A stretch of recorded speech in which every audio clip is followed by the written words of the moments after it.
한마디로 말해서 네, 오늘은 결심 공판이 진행된 김기춘, 조윤선에 대해서 얘기를 한번 해보겠습니다.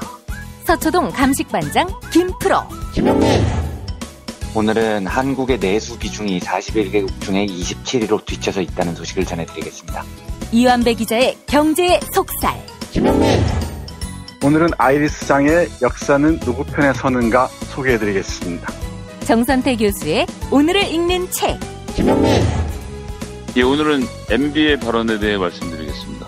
김성회의 답, 정, 너. 김용민 브리핑. 잠시 후 시작합니다.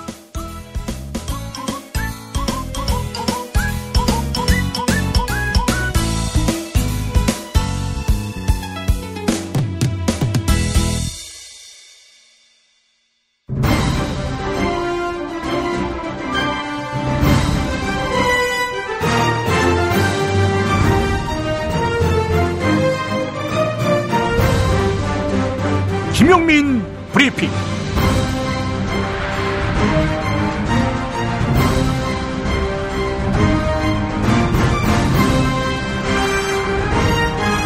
(2017년 12월 20일) 수요일입니다.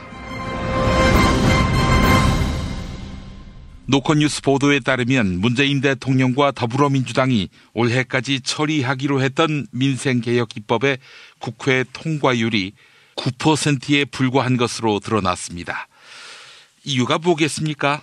올해 처리하기로 한 국정과제 법안 122건 중 49건은 아직 발의조차 되지 않은 상태라 당정청의 책임이 가볍지 않습니다.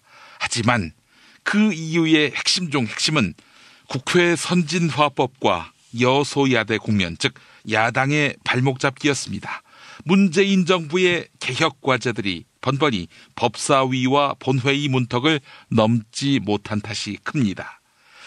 문재인 정부는 다른 정부와 달리 촛불혁명이 만들어낸 정부입니다. 반드시 성공해야 합니다. 그래서 이 정부의 성공을 저해하는 요인이라 판단되면 유란할 만큼 저돌적인 SNS 결사 옹위대도 있는 것입니다. 내년에는 어떨까요? 야당의 발목 잡기가 앞으로 더하면 더했지 줄어들 리 없다고 생각합니다. 6월 지방선거가 분기점이 되긴 하겠지만 그건 어디까지나 주도권 경쟁의 영역이겠지요. 2020년 다음 총선까지 이 꼴을 계속 볼 수 없다는 국민의 분노가 결집되고 조직화될 가능성이 있습니다. 말하자면 조기 총선을 부를 가능성이 있다는 것입니다. 국민의 힘에 의해 말입니다. 그게 가능하겠냐고요? 살아있는 대통령 박근혜를 끌어내린 국민들입니다. 뭘 못하겠습니까? 분별 없는 망나니 짓, 금도와 양식을 잃는, 반대를 위한 반대를 일삼는 촛불 반동 세력의 폭거가 계속된다면 2018년은 그 자체로 그들의 무덤이 될 것입니다. 자, 내일 낮, 그러니까 12월 21일 목요일 낮 2시 애청자 여러분과 함께 고구마가 있는 정선태 교수의 공개방송이 있습니다. 커피와 책도 선물합니다. 서울 마포구 월드컵로 37 웰빙센터 지하 1층 국민카페 온에어로 여러분을 초대합니다. 오늘의 주요 뉴스 만나보시죠.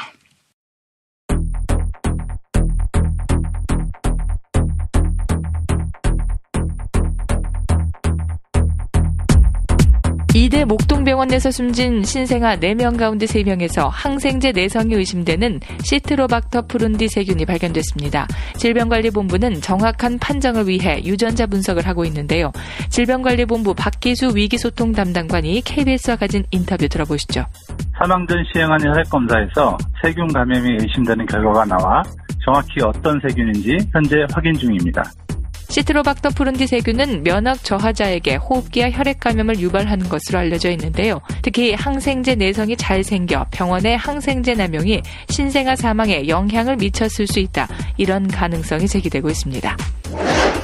박근혜 정부 시절 국가정보원 특수활동비를 상납받은 혐의로 문고리 3인방 가운데 2명 이재만과 안봉근 전 청와대 비서관이 법정에 섰는데요. 이들이 박근혜 전 대통령과의 공모관계를 부인했습니다. 당시 박근혜의 지시에 따라 국정원으로부터 돈을 수령했을 뿐 그 돈이 특수활동비인지 몰랐다 이렇게 주장했는데요. 박근혜 정부 문고리 권력들이 박근혜의 범죄 혐의와 자신들을 분리시키는 전략을 들고 나온 것입니다. 국가보훈처가 박승춘 전 보훈처장을 검찰에 수사 의뢰했습니다. 박승춘 전 처장은 이명박 정부 시절부터 박근혜 정부까지 약 6년 동안 보훈처장직을 장기 집권했는데요. 국가보훈처는 자체 감사 결과 과거 국가보훈처 업무 가운데 상당히 많은 사안들이 위법하거나 부당하게 처리되었다 이렇게 밝혔습니다. 박승춘 전 차장은 재직 시절 5.18 광주민주화운동 기념식에서 임을 위한 행진곡 제창을 반대해 물의를 일으킨 인물이죠. 가상화폐 거래소 UBC 해킹으로 코인 손실을 입고 파산 절차에 돌입합니다. UB 측은 해킹에 따른 코인 손실액은 전체 자산의 약 17%이며 나머지 코인은 외부 저장 장치에 보관돼 있어 추가 손실은 없었다 이렇게 밝혔는데요. 해킹 사고에 따른 파산 피해를 투자자들이 분담해야 할 것으로 보여 투자자들의 반발이 불가피할 전망입니다.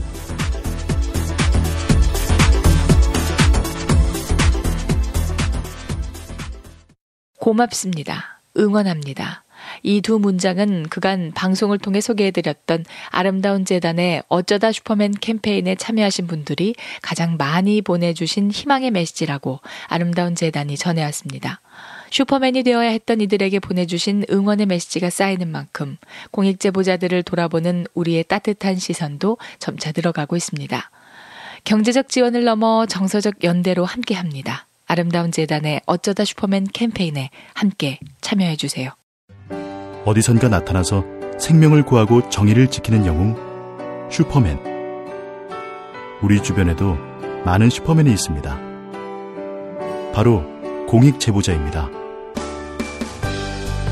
어쩌다 슈퍼맨이 되어야만 했던 그들에게 세상은 따뜻하지 않았습니다. 수많은 생명을 살린 2명의 간호조무사는 권고사직을 당했고 장애인의 인권을 위해 싸운 선생님은 결국 사직했습니다. 어려움을 감내하고 있는 슈퍼맨들에게 이제 우리가 감사를 전해야 할 때입니다. 시민사회 지지 캠페인 어쩌다 슈퍼맨에 함께해주세요. 아름다운 재단. 한글도 남보다 빨리 깨치고 참 똑똑했는데 갈수록 실력이 뒤처지는 것 같아 걱정이에요. 혹시 초등학교 교과서 본 적 있어요? 어려운 어휘가 너무 많아요. 학교에서는 어휘 개념을 하나하나 설명해줄 시간이 정말 부족하잖아요. 그럼 어떡하죠? 내 아이의 어휘만큼은 내가 책임져야죠. 어휘 공부의 정석. 초등어휘 3천, 초등어휘 5천. 검색창에 초등어휘 3천을 쳐보세요. 이거 귀한 거니까 꼭 갚아. 이 드디어 들어왔어. 상쾌한 아침을 위한 군뱅이. 다음날 막 속이 안 좋고 막 머리 아픈 상황이 지속이 되면 술 마시는 사람들은 진짜 고민이거든요. 그런 분들을 위해서 상쾌한 아침을 위한 술친굼이 창조됐습니다. 술친굼 먹으면 술자리에서 완전 날아다니잖아. 음주 생활의 퀄리티가 달라진다니까. 어쩐지 하느님이 술만 내리실 리가 없습니다. 이 연말 회식도 술친굼만 있으면 걱정 없어. 연말 회식 절대 강자 술친굼. 술친굼 공식 쇼핑몰 회원만을 위한 추가 증정 이벤트를 확인하세요. 네이버에 술친굼을 검색하세요. 충남 금산의 넓은 인삼밭. 정성농장을 일군 농부아버지 이정열 씨. 자연은 노력한 만큼 내어준다. 그 자연의 마음을 알기에 정성농장을 더불어 일구는 아들 이성규 씨도 아버지에게 배운 것처럼 정직하고 또 성실하게. 정성농장 홍삼은 인삼 재배부터 가공 판매까지 모두 책임지고 있습니다. 그래서 대한민국 1등 품질을 자부합니다. 검색창에 정성농장 홍삼을 검색해주세요. 정성농장 홍삼. 전화문의는 010-9754-6972. 서초동 감식반장 김프로.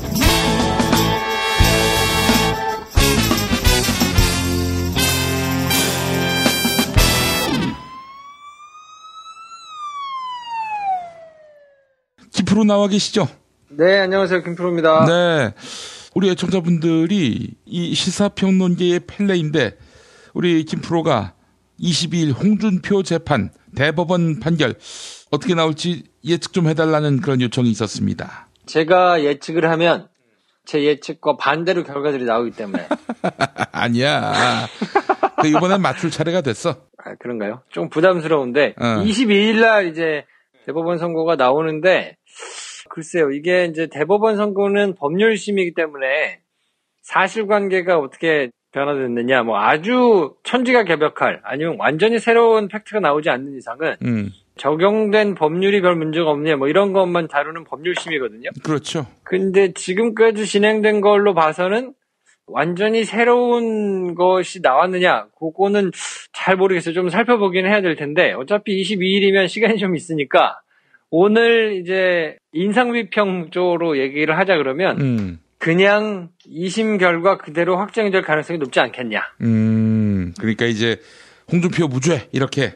그렇죠. 지금은 이제 뭐 2심에서 무죄를 받아내면서 이제 기사회생을 했는데 무죄로 확정될 가능성이 높지 않겠냐라고 말씀을 드리는 데는 제 개인적인 바람은 제가 이제 펠레로 자리매김을 했기 때문에 반대로 나왔으면 좋겠다 뭐 이런 바람을 가지고는 있습니다. 아이, 그런 거 말고 진짜로. 이제 이게 아주 방송을 갖고 노네. 아니, 근데 사실은 조금 부담스럽네요. 제가 이완배 기자님이 말씀하셨잖아요. 결과를 맞추는 게 중요한 게 아니고 분석을 면밀하게 하는 게 중요하다. 근데 솔직히 말씀드리면 홍준표 대표와 관련해가지고는 제가 아직 분석이 면밀히 안 됐습니다. 그러니까 요거는 이제 22일이니까 그 전에 제가 조금 이제 좀 살펴보고 판결문도 좀 살펴보고 여러 가지를 좀 보고 결과가 맞든지 틀리든지 상관없이 그 나름대로 이제 설명할 걸 해야 되는데 요건 좀 시간을 주세요. 그 법사위원장 지낸 이상민 의원이 맘마이스에 나오셨어요. 그래서 유죄 취지로 파기환송될 것이다. 이렇게 예측했던데. 그러니까 이제 그게 뭐 지금 제가 누누이 말씀드렸듯이 세부적인 내용 또 전후 맥락 이런 거를 말씀드리는 게 더 중요하다고 보기 때문에 솔직히 지금은 이제 홍준표 대표의 뭐 2심 판결문이라든지 이런 걸 제가 아주 꼼꼼하게 쳐다봤거나 이러지는 않았거든요. 그러니까 그거는 조금 시간을 주시면 제가 한번 들춰보고요. 그 다음에 이제 말씀 좀 드리겠습니다. 그 말씀은 아마 23일쯤 할 것 같습니다. 아무래도. 네. 지난번에 한번 틀렸다고 너무 트라우마에 빠져 있는 것 같아요. 그러니까요. 이게 어쩌다가 얻어올려가지고 이제 여러 개를 맞췄는데 이제 제 민낯이 드러나는 것 같아가지고 살짝 제 부담스러운 면이 있습니다. 하차할 때가 되지 않았나 뭐 이런 생각을 하면서. 아, 참. 알겠습니다. 자, 오늘 어떤 얘기 해볼까요? 오늘은 김기춘, 조윤선 두 분에 대한 이제 결심 공판이 진행됐으니까 이 얘기를 초반에 잠깐 하고 그리고 이제 SBS에서 보도를 했는데 군 기무사가 적폐청산 수사를 방해하고 있다 뭐 이런 의혹을 이제 세게 제기했거든요. 뭐 요 얘기를 이제 한번 조금 하면 좋겠다 싶은데 우선 김기춘 전 비서실장에 대해서 이제 징역 7년, 조윤선 전 장관에 대해서 징역 6년이 구형됐거든요. 예, 예. 이건 뭐 1심 때 구형했던 형량하고 같습니다. 근데 1심에서는 김기춘 전 비서실장이 이제 징역 3년 실형 선고됐고요. 조윤선 전 장관 같은 경우에는 집행유예가 선고됐죠. 블랙리스트 관련해가지고는 무죄가 나왔고, 국회 나와서 위증했던 거와 관련해서는 이제 유죄가 인정이 되면서 집행유예가 나왔는데, 여러 차례 말씀드렸다시피 조윤선 전 장관의 같은 경우에는 그 이후에 이제 추가로 진술도 바뀌고 자료도 더 발견되고 했기 때문에 실형이 불가피하지 않겠나 싶은 생각이 좀 들고, 다만 이제 김기춘 전 비서실장 같은 경우에는 이 형량이 더 올라갈 거냐, 뭐 이거는 상황을 아직은 조금 더 지켜봐야 될 상황 같고요. 특검이 메릴 스트립이 발언했던 것을 인용해가지고 이제 결심 공판한테 얘기를 했거든요.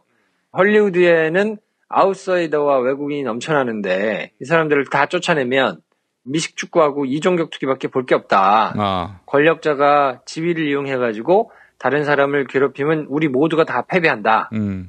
특검이 그러면서 얘기하는 게 공산주의자들하고 싸운다는 명분을 내걸고 공산주의자들이 하는 거하고 똑같은 짓을 저질렀기 때문에 죄가 매우 중하다. 그러니까 7년, 6년 이렇게 형을 선고해 주십시오 하고 구형을 했거든요. 예, 예. 근데 결심 공판이니까 이제 뭐 최후 변론도 하고 이제 했을 거 아닙니까?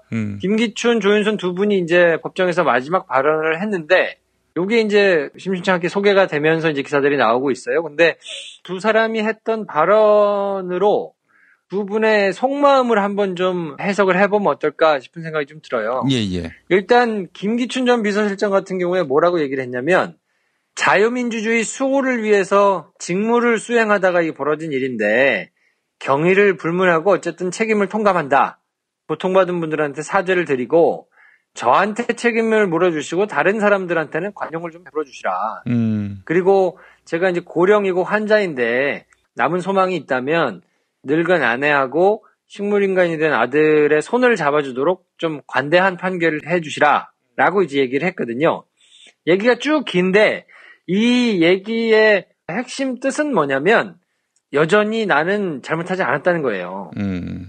왜냐하면 자유민주주의 수호를 위해서 직무를 수행하다가 벌어진 일이다 라고 지금 얘기한 거의 뜻은 뭐냐면 내가 해야 될 일을 제대로 했는데 지금 어쨌든 정권도 바뀌고 뭐 이래가지고 조금 억울한 면이 있는데 지금 당하고 있으니까 경위를 불문하고 책임을 통감한다. 내가 그 자리에 있었으니까 어쨌든 뭐 모르겠고 뭐 잘못했다 하니까 뭐 인정을 하겠는데 봐달라. 내가 나이도 많고 사정이 딱하니까 적당히 좀 잘 해주시라라고 지금 얘기를 한 거거든요. 근데 만약에 본인이 진심으로 자기가 했던 일에 대해서 조금 뉘우치고 있다면 어떤 식으로 얘기가 나왔을 거냐면 자유민주주의에 대해서 내가 이해가 짧았다. 혹은 자유민주주의를 수호하는 거에 대해서 내가 잘못 생각했다. 그래서 죄송하다. 이렇게 얘기가 나왔어야 맞거든요. 왜냐면 민주주의라는 것 자체가 다른 사람한테 위해를 가하지 않는 범위 내에서 있는 다른 의견, 이견 이런 것들을 서로 인정하고 대화 토론을 통해 가지고 정반합을 만들어가는 절차가 자유민주주의잖아요. 그러니까 자유민주주의를 수호한다는 것은 나와 다른 상대방이 있다는 걸 인정하고 그것을 다른 공권력이나 힘을 통해 가지고 억누르거나 싹을 잘라버리거나 이러지 않고 최대한 하여튼 공생하면서 합리적으로 모든 사람이 인정할 만한 룰에 의해서 진행하는 것이 자유민주주의거든요. 근데 이 자유민주주의를 수호하기 위해 가지고 내가 불법적인 걸로 막 사람들을 공권력을 동원해서 밥줄을 자르고 활동을 못하게 하고 억울한 누명을 씌우고 뭐 이런 걸 했다는 거니까 자유민주주의를 수호하기 위해서 내가 직무를 했다는 거는 사실 앞뒤가 안 맞는 논리적으로 말이 성립이 안 되는 얘기거든요. 그런 얘기에 누가 귀를 기울여야 돼요? 그게 말도 안 되는 얘기지. 그러니까요. 그럼에도 불구하고 본인이 이제 이런 식으로 얘기를 한다는 거는 나는 어쨌든 잘못한 게 없고 어찌됐든 모르겠는데 죄송하니까 그리고 이제 내가 나이도 많고 우리 아들이 좀 아프기도 하고 뭐 이러니까 최대한 하여튼 좀 봐주세요라고 동정론을 지금 불러일으키는 발언을 한 거라서 아니 기왕이면 내가 김씨니까 좀 봐달라. 이게 낫겠네 차라리. 어? 내가 씨발 머리카락이 별로 없으니까 좀 봐달라. 뭐 이런 걸로 가면 차라리 낫겠네. 어? 그러면 이 양반이 지금 제정신이 아니구나. 이런 어떤 동정심을 불러일으켜서 그렇게 해서 풀어줄 여지가 있잖아요. 되도 않은 논리를 앞세워가지고 말이죠. 이게 과연 공감을 얻을 수 있겠는가 하는 생각이 드는 거죠. 그러니까 이제 어찌됐든 본인이 진심으로 뉘우치거나 반성을 하는 것은 아니다. 라고 단언을 하셔도 될 것 같고 조윤선 전 장관 같은 경우에는 뭐라고 얘기했냐면 본인이 정무수석으로 있는 동안에 이런 일이 있었다는 걸 본인이 알았다면 더 관여하는 일은 내가 막았을 거다. 하늘이 허용을 해준다면 내가 재직하던 당시로 돌아가서 그 순간을 좀 바로잡고 싶다라고 이제 얘기를 했단 말이에요. 예. 이것의 속뜻은 뭐냐면 본인과 본인 조직이 했던 일, 그러니까 블랙리스트를 만들어가지고 뭐 이렇게 정상적인 활동을 하지 못하도록 했다는 거에 대한 것은 잘못됐다라는 거는 사실 인정을 한 거예요. 그렇지만 나는 몰랐다라는 1심의 스탠스는 그대로 유지를 한 거거든요. 근데 상식적으로 보면 증거도 나중에 추가로 발견이 됐고 그리고 추가로 증언도 나왔잖아요. 인수인계를 굉장히 자세하게 해줬었다라는 증언이 이제 번복해가지고 나왔었잖아요. 그럼에도 불구하고 그럼 왜 본인이 몰랐다는 걸 이렇게 억지로 주장을 하는 거지? 그냥 차라리 죄송합니다. 잘못했습니다. 라고 선처를 구하는 게 맞는 거 아닌가? 라고 이제 생각을 하실 수도 있는데 1심에서는 이제 뭐라고 판결을 했었냐면 조윤선 전 장관이 보고를 받고 승인을 하고 했다고 볼 만한 증거가 없다. 그러면서 블랙리스트를 무죄를 때렸단 말이에요. 그리고 이제 국회에 나와서 내가 이제 블랙리스트가 있다는 걸 몰랐다라고 얘기한 그 위증에 대해서만 유죄를 선고를 한 건데, 예. 그래서 집행유예를 받았으니까 조윤선 전 장관 같은 경우에는 집행유예가 유지가 되고 본인이 하여튼 수감이 안 되는 게 지상과제 아니겠습니까? 그렇죠. 그렇게 되려고 하면 1심의 논리가 그대로 유지가 돼야 되는 거예요. 그러면 결정적으로는 뭐냐면 보고받고 승인한 것으로 볼 만한 증거가 없다라는 것이 유지가 돼야 되니까 본인은 여전히 몰랐다라는 걸 주장해야 되는 거죠.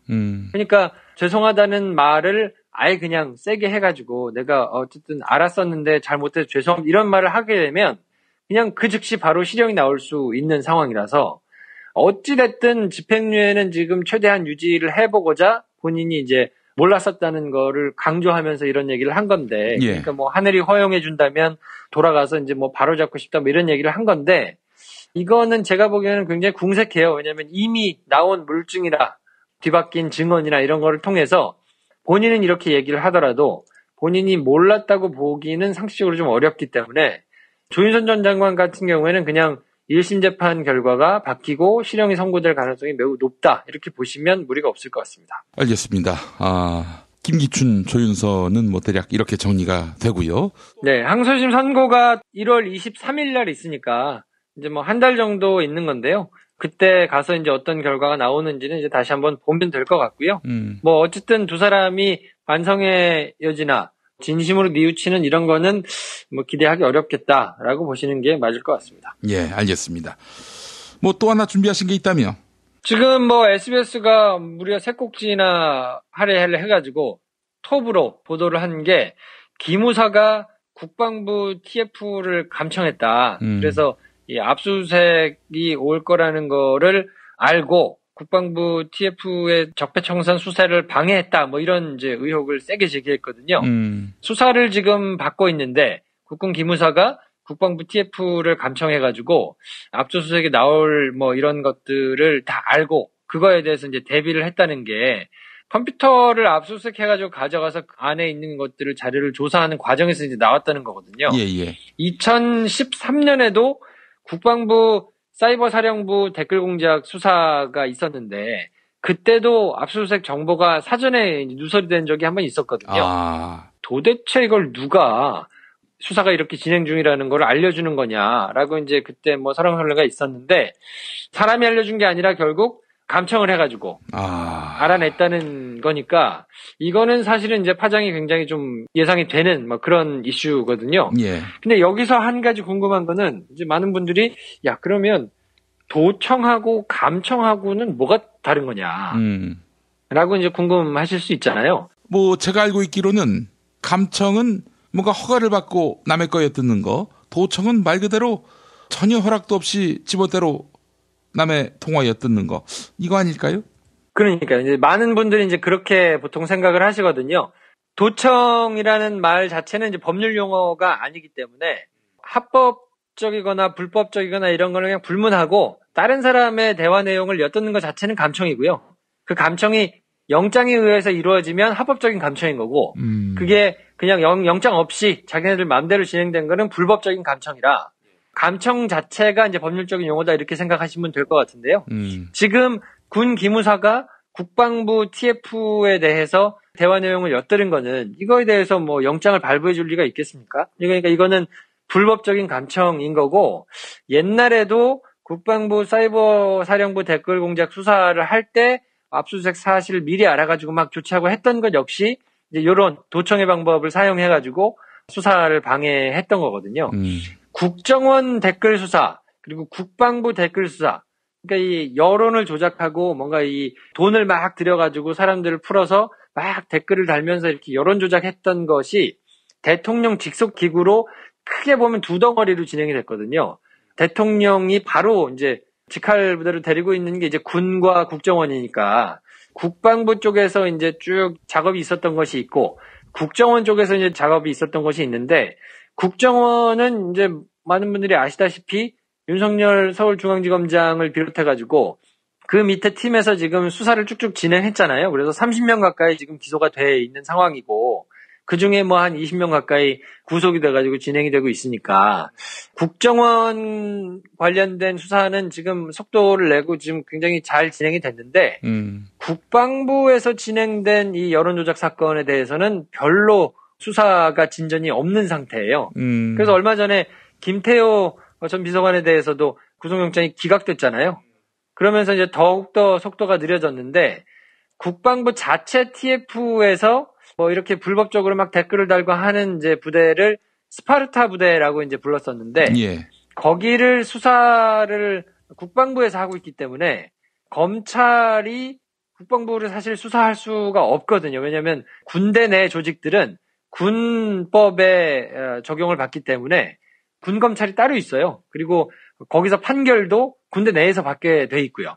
그러니까 기무사가 지금 지속적으로 국방부에서 수사하는 것을 지금 방해를 해왔기 때문에 지난 10월에는 자체적으로 조사를 해가지고 송영무 장관한테 어떻게 보고를 했냐면 별 문제가 없다. 이런 내용을 이제 기무사가 보고를 이제 했었거든요. 예. 근데 이제 그 일반 사회로 보면 기무사는 국정원에 해당하니까 국방부 TF가 쭉 조사를 해보니까 문제가 있어요. 그래서 문제가 있다라고 이제 번복하는 보고를 하기도 하고 막 이랬거든요. 예. 그러니까 군대 내에서도 자기들이 했던 치부, 자기들이 했던 불합리하거나 잘못된 일들이 드러나는 것을 최대한 하여튼 덮기 위해서 바깥으로 보면 국정원에 해당하는 기무사에서 온갖 불법적인 방법을 동원해가지고 수사를 망가뜨리고 방해하려는 공작들이 지금껏 있어 왔고, 뭐 정권이 바뀌고 세상이 바뀐 지금까지도 그것이 계속 진행되고 있다.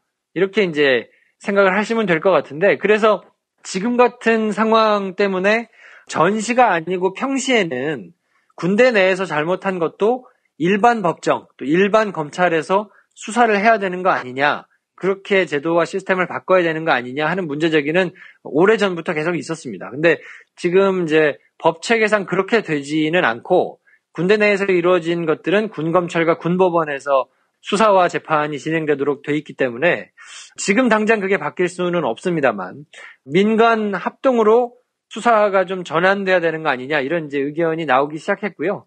이게 기무사에서 불법적인 감청, 도청으로 수사를 방해하고 적폐청산의 의지를 지금 가로막고 있었던 거니까 이게 여론의 힘을 좀 받으면 앞서 말씀드린 평시에는 나쁜 짓을 한 사람들에 대해서 제대로 된 수사와 재판이 진행될 수 있는 제도적인 기틀이 마련되는 것까지 굉장히 좀 사건이 커질 수도 있거든요. 그러니까 저는 개인적으로 이제 그렇게 됐으면 하는 바람이 조금 있는데, 요거는 다른 언론들이 이제 어떻게 받아쓰느냐, 그리고 이제 추후에 새로 어떤 사실들이 더 드러나느냐에 따라서 여론에 움직이는 거에 따라서 이제 뭐 일이 진행될 테니까 요거는 아무튼 조금 예의주시하면서 지켜보시면 좋을 것 같습니다. 이건 뭐 나라가 아니었네요. 한마디로 얘기해서. 기무사가 국방부 TF를 감청하고 말이죠. 이게 마치 반민특위를 무력화시켰던 이승만 정권을 보는 것 같은 느낌도 들고 말이죠. 정부 자체가 일단 피의자였기 때문에 이런 일들이 비일비재했다는 점. 네, 뭐 사실 이런 것들이 누적돼서 촛불혁명이 일어난 거 아니겠어요? 그렇죠. 하여간 이런 그 국기문란 사건에 대해서 엄단이 있어야 될 것입니다. 예. 자, 김프로 수고하셨습니다. 네, 내일 뵙겠습니다. 다이어트도 건강도 맛도 포기할 수 없다. 비타샵 그린 스무디 다이어트. 성공적인 체중 조절의 열쇠는 식사법과 운동입니다. 이제 하루 한두 끼 비타샵 그린 스무디 다이어트로 바꿔 드세요. 비타샵 그린 스무디 다이어트는 동결 건조한 수십 가지 국내산 채소 곡물과 3가지 단백질, 비타민, 미네랄, 식이섬유로 만든 맛있고 건강한 체중 조절용 조제식품입니다. 1522-6648 혹은 비타샵을 검색해 주세요.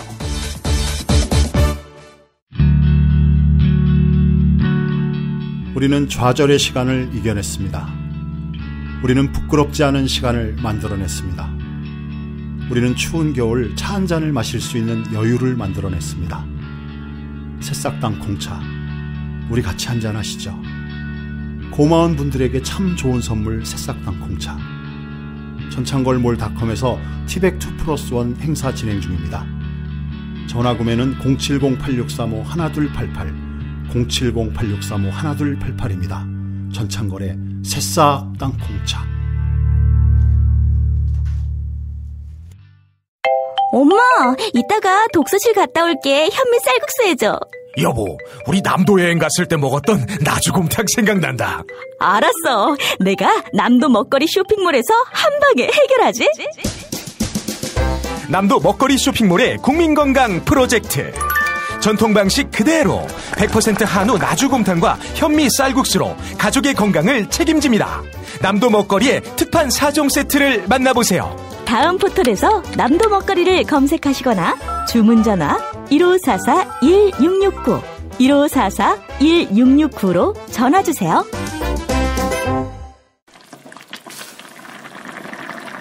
엄마, 이거 뭐야? 된장찌개 너무 맛있다. 아, 그거 저번에 멸치 맛있다 그랬지? 바보 멸치에서 국물팩이 새로 나왔다기에 그걸로 국물을 내봤지. 솜씨 좋은 엄마가 센스까지 있으시네. 100% 국내산 천연 재료로 만든 바보 국물팩. 바보 저염 멸치와 새우 중 가장 맛있는 중화새우를 넣어 단맛과 깊은 맛이 깔끔하게 우러납니다. 무염 바보 멸치와 바보 국물팩은 포털에서 바보 멸치를 검색하시거나 02-587-3599로 전화주세요. 김용민 브리핑 뉴스듣기 능력평가 정답 맞히신 분들 소개합니다. 청와대는 내년 초 연말 정산부터 이것을 제거해 웹서비스 이용 시 편의를 개선하기로 했는데요. 어제 뉴스듣기 능력평가 문제는 인터넷 익스플로러용 플러그인의 한 종류인 이것이 무엇인지 맞히는 거였죠. 정답은 액티브X입니다. 당첨자에게는 도서출판 창비에서 협찬하는 송곳 4권에서 6권까지 총 3권을 선물해드립니다. 대형마트에서 벌어지는 부당해고와 그에 대항해 벌어지는 평범한 사람들의 이야기를 그려낸 웹툰 송곳. 당첨자께 송곳 4권에서 6권 총 3권 보내드립니다. 다른 당첨자에게는 애주가들의 핫 아이템 술친굼 한 박스 선물해드립니다. 포털 사이트에서 술친굼을 찾아주세요. 금요일 정답자 가운데 한 분에게는 남도 먹거리에서 협찬하는 식품 꾸러미 상품 보내드립니다. 인터넷 주소창에 남도먹거리.kr을 입력해주세요. 금요일 정답자 가운데 다른 한 분에게는 골반 보정 속옷 바디로직 리포머 팬츠 선물해드립니다. 검색창에서 바디로직을 찾아주세요. 금요일 정답자 가운데 다른 한 분에게는 머문빌리지 이용권 격주로 보내드립니다. 총 3,000평의 대지와 건물 2동을 오직 한 팀에게만 서비스합니다. 애청자 여러분의 성원에 힘입어서 일요일과 평일 가격을 대폭 낮춘 머문빌리지 할인 행사를 진행하고 있습니다. 포털 사이트에서 머문빌리지를 찾아주세요. 정답자 팬몰님 매일 잘 듣고 있습니다. 감사합니다. 해지서 엄마님, 학생들이 공부하는 곳에는 자본의 힘이 영향을 미치지 말아야 합니다. 문통방통 사연 당첨자께는 별을 따다 구운 과자 강릉 두부 도넛 선물해드립니다. 주문전화 0336462668 인터넷 주문 베이킹파머.co.kr입니다. 오늘 당첨자는 아이디 상식적인 나라를 사용하시는 애청자네요. 사연은 문통방통 코너에서 소개해드립니다. 김용민 브리핑 뉴스기 능력평가 오늘도 많은 참여 부탁드립니다.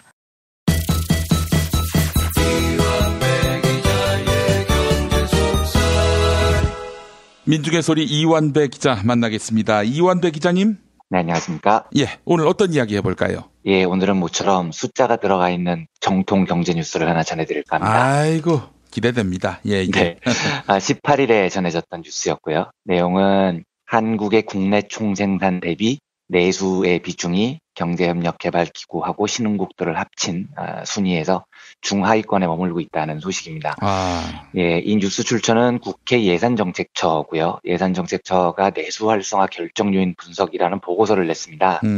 그런데 수치를 보니까 1996년부터 2015년까지 20년이죠. 이 20년 동안 쭉 평균 통계를 내보니 한국의 GDP 대비 내수의 비중이 61.9%였다. 이렇게 수치가 나옵니다. 예. 그러니까 전체 GDP, 우리나라가 생산해낸 부의 총합 중에서 내수, 수출이 아닌 국내 소비 활동으로 창출된 부의 비중이 한 62% 정도 된다는 거죠.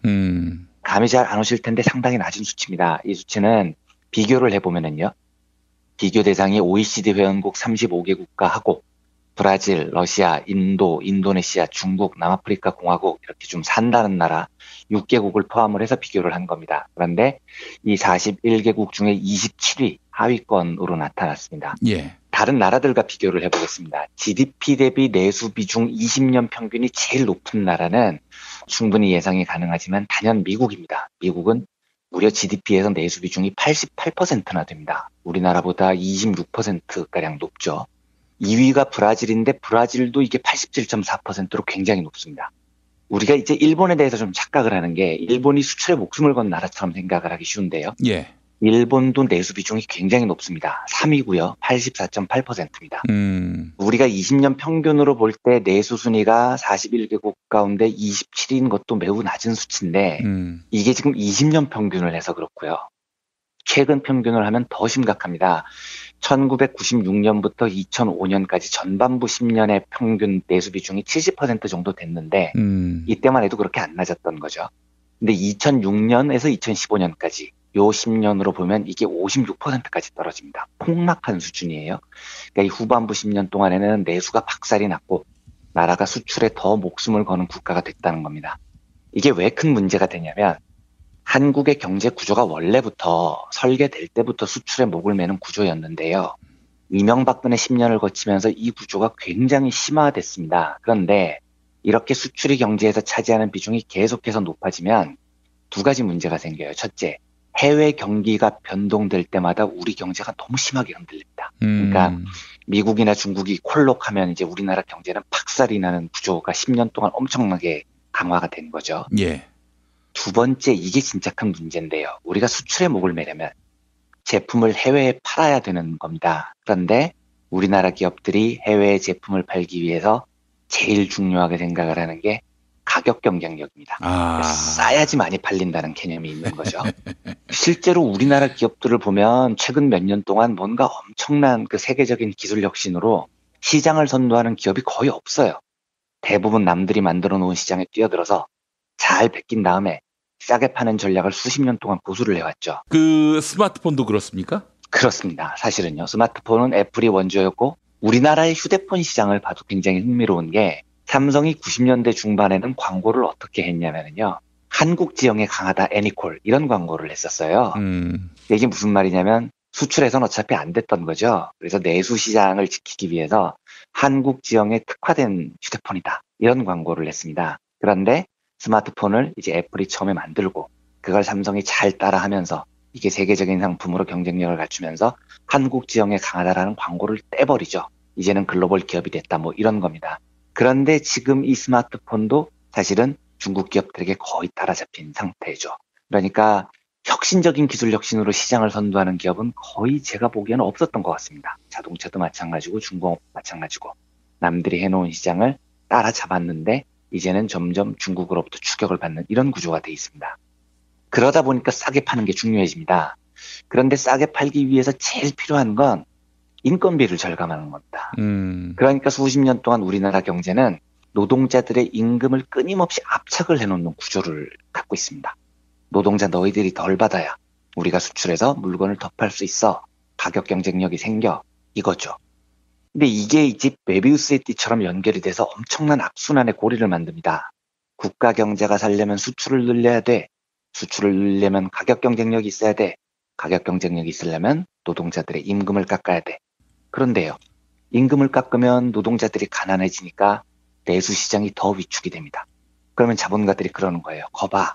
우리는 내수 시장이 작아서 내수에 의존하면 안 돼. 수출에 목을 매야 돼. 이게 영원 반복이 되는 겁니다. 근데 수출에 목을 매려면 가격 경쟁력이 있어야 되니까 또 노동자들의 임금을 깎자. 이 주장이 여기서 재현이 되죠. 예.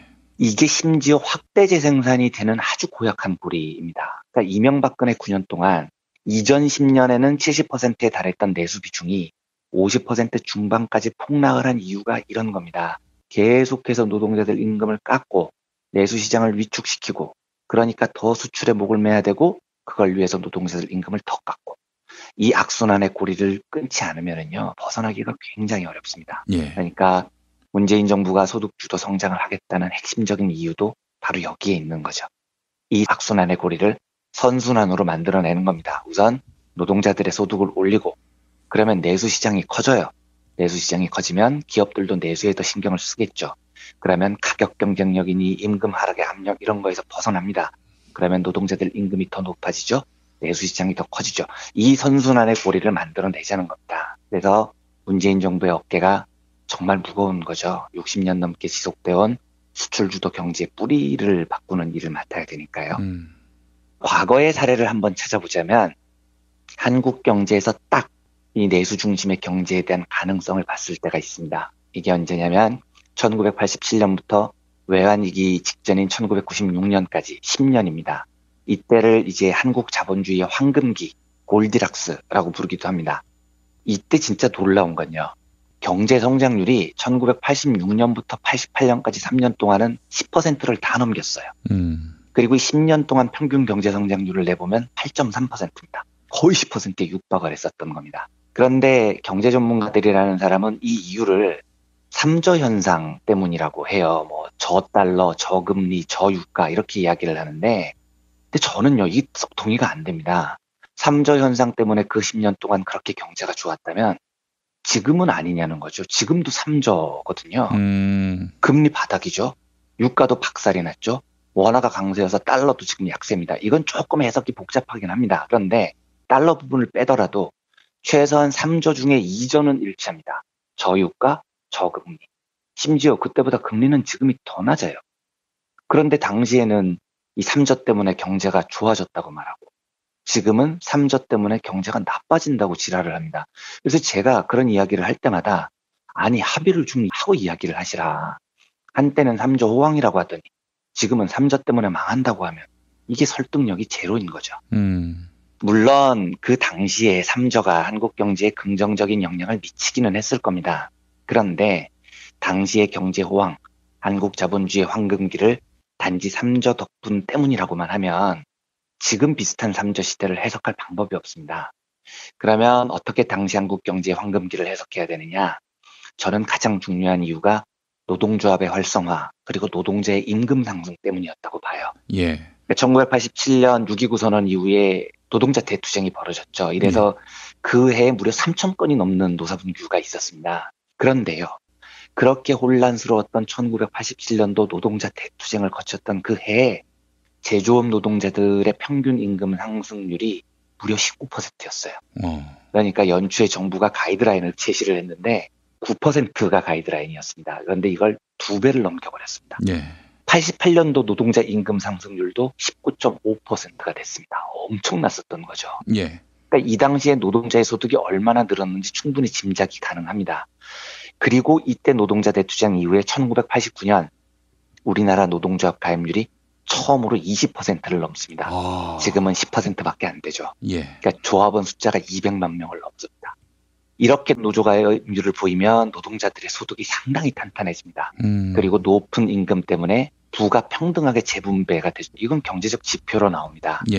경제 지표 중에 불평등 정도를 나타내는 지표로 지니계수라는 게 있습니다. 이 지니계수는 0에 가까울수록 불평등이 완화된다라고 볼 수 있는 거 아닙니까? 그렇습니다. 정확하십니다. 그러니까 0과 1 사이의 값을 가지는데 0이면 모든 국민의 재산이 똑같은 거예요. 온 국민이 평등한 겁니다. 1이 되면 한 명이 그 나라 재산을 다 몰아가지고 있다는 거죠. 그러니까 극심한 불평등한 겁니다. 그래서 0하고 1 사이의 수치를 가지는데 말씀해 주셨던 대로 0에 가까울수록 평등하고 1에 가까울수록 불평등입니다.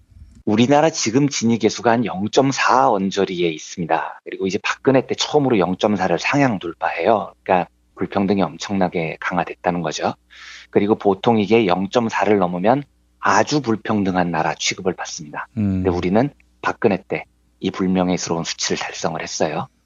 그런데 박근혜 때 0.4를 돌파한 이 수치가 한국 자본주의의 황금기라고 불렸던 87년부터 96년까지는요. 이게 0.3을 밑돌았습니다.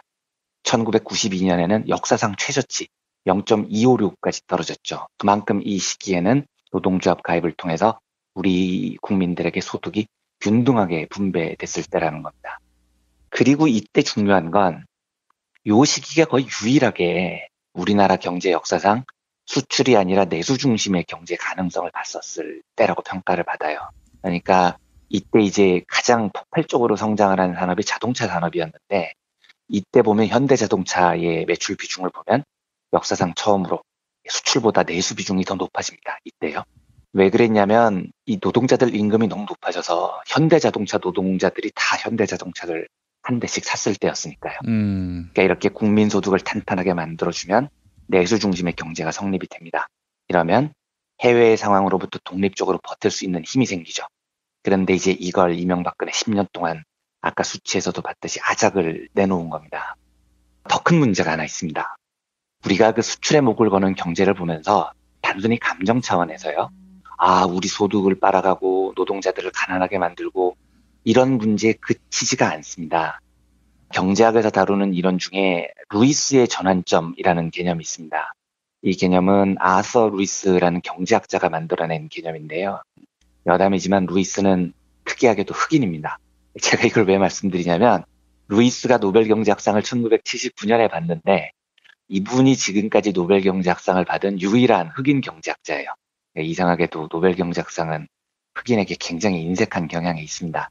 근데 아무튼 이 유일한 흑인 출신 노벨 경제학자인 그 루이스의 개념이 어떤 거냐면 한 나라의 산업이 발전하는 과정을 보면요.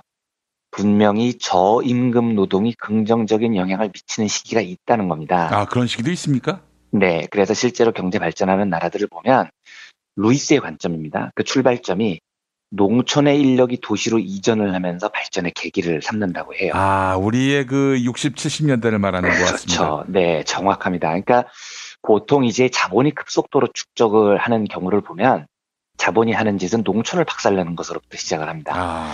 예, 영국만 해도 산업혁명 시기에는 엔클로즈 운동이라는 게 있죠. 그러니까 농장이 대지주화가 되면서 농민들을 갈 곳을 없게 만든다. 그러면 이 농민들이 도시로 다 오죠. 도시로 오면 평생 농사 짓던 분들이 기술이 없으니까요. 그러니까 가장 낮은 임금으로 노동을 하는 곳에 다 몰려 들어갑니다. 감수를 하죠. 먹고 살기 위해서요. 그 저임금을 바탕으로 자본이 축적이 되면서 영국이 산업혁명을 완성을 하죠. 우리나라도 재벌들이 자본을 급속도로 키우면서 축적을 하는 시기가 바로 김영민 PD님께서 얘기하셨던 60년대, 70년대입니다. 이때 박정희가 어떤 짓을 했냐면 악랄한 저고가 정책을 유지를 합니다. 아, 저고가 정책. 그렇죠. 그러니까 우리의 부모님들 고향이 다들 지방이시잖아요. 예. 그런데 지방에 계시던 분들이 다 언제 오셨냐고 물어보면 다 이때 올라오신 겁니다. 아, 살 수가 없어서. 그렇죠. 농촌에서는 더 이상 살 길이 없는 겁니다. 이래서 도시로 오면 악랄한 저임금 정책이 유지가 됩니다. 그래서 이분들이 봉제 공장에서 가발 공장에서 악랄하게 착취를 당하면서 자본의 축적을 돕습니다. 그러니까 루이스는 이런 현상을 긍정적으로 봅니다. 농촌 인구가 도시로 오면 아주 낮은 임금을 받고도 일을 하니까 그 저임금이 경제 발전을 이끌었다 이렇게 긍정적으로 보죠. 근데 저는 그런 측면이 있다는 걸 이해는 하면서도 그걸 긍정적으로 보지는 못하겠습니다. 그러니까 그 산업 발전 시기에 노동자들이 당했던 그 고통을 생각을 해보면 통계학적으로 저임금이 경제 발전에 도움을 주는 시기가 있다는 루이스 주장을 이해는 하면서도요. 그게 필요하다라고는 도저히 말을 못하겠어요. 그런데 아무튼요. 이 루이스 주장의 핵심은 뭐냐면 이렇게 농촌을 박살을 내고 도시의 저임금 노동자들로 만들면 일단 이 저임금 때문에 경제가 발전하는 측면이 있는데 그렇게 발전하는 경제는 한계에 도달한다는 게 이 이론의 핵심입니다. 그러니까 어느 시점이 되면 더 이상 농민들을 착출하기도 어렵고 노동자들의 인권도 발전을 해서 도저히 저임금 구조로는 경제가 성장할 수 없는 시점이 존재한다. 이게 바로 루이스의 전환점이라는 겁니다. 이걸로 이제 이 사람이 노벨 경제학상을 받죠. 그래서 이 전환점을 지난 나라들은 더 이상 저임금 구조로 경제를 성장시킬 수가 없다는 겁니다. 그러면 한국은 이 루이스의 전환점을 지났느냐 안 지났느냐? 당연히 아주 오래전에 지났습니다. 그러니까 경제학자들이 측정을 해보면 한국이 루이스의 전환점을 지난 시기는 1980년대 후반이에요. 그러니까 1980년대 후반 이후부터 우리 경제는 더 이상 저임금 구조로는 성장이 안 된다는 겁니다. 이미 그 시기를 통과를 했어요. 중국도 학자들이 연구를 해보면 이 루이스의 전환점을 2010년쯤 지난 걸로 봅니다. 그래서 이제 중국도 더 이상 저임금만으로는 고성장을 유지하기 어렵다고 판단을 해요. 그러니까 이 말은 무슨 말이냐면요. 우리는 이미 저임금으로 경제를 어떻게 발전시켜볼 전환점을 30년 전에 통과를 했다고. 예. 그런데 재벌들이 하는 짓은 계속해서 가격 경쟁력 타령을 하고 있습니다. 글쎄 말이에요. 계속 하는 얘기가 수출만이 살 길이다. 그렇죠. 그런데 이미 경제학자들이 보기에, 루이스가 보기에 이 시점은 30년 전에 통과가 됐거든요. 그러니까 경제 성장을 위해서는 싸게 수출해야 돼. 이 쌍칠년도 마인드에 못 벗어나면 우리 경제는 답이 없는 겁니다. 루이스의 전환점은 30년 전에 지났는데 한국 재벌들이 짜낼 수 있는 아이디어는 저임금밖에 없어요. 혁신을 못합니다. 그러니까 우리 고용시장 변화를 보면 알 수 있습니다. 한때는 정규직이 주류를 잃었던 우리 고용시장에서 계속해서 비정규직, 임시직 이런 게 확대가 됩니다. 지난 10년 동안 이건 더 심해졌죠. 그리고 그게 경제를 살리는 길이라고 주장을 해요. 임금이 낮아져야 경제가 산다는 거죠. 제가 그 이야기를 들을 때마다 하고 싶은 이야기가, 여보세요. 이미 루이스의 전환점은 1980년대에 통과를 했다고요. 이렇게 노동자들을 쥐어짤 때까지 쥐어짜면 앞으로는 기업을 어떻게 운영을 할 겁니까? 이미 비정규직 양산하고 노동 유연화 다 해놓고 노동자들을 알거지로 만들어놨는데, 내수가 박살이 났는데 이제 여기서 가격 경쟁력을 또 이기려면 뭐 노동자들한테 임금 안 주고 일 시킬 겁니까? 그러니까 이미 이런 저임금 방식의 경쟁력은 오래전에 소멸을 했다는 겁니다. 제가 이제 내수 위주의 자립경제를 만들자는 말을 하면 수출을 하지 말자는 이야기냐 이렇게 나오는데 전혀 아닙니다. 예, 수출을 해야 됩니다. 하는데 그 비중을 줄여나가야 된다는 겁니다. 그러니까 지금 이미 세계는 보호무역주의를 경쟁하는 시대가 시작이 됐죠. 모든 나라들이 내 물건은 많이 팔지만 니들 물건은 안 사겠어 이렇게 쌍심지를 켜고 나와요. 최강대국 미국이 지금 저러고 있는 거 아닙니까? 그런데 이 상태에서 우리가 수출에 목을 걸면요. 못 주겠다는 겁니까? 이미 한참 루이스의 전환점을 지났는데 이걸 무시하고 노동자들의 임금을 끊임없이 낮추면, 고용 안정성을 더 흔들면요.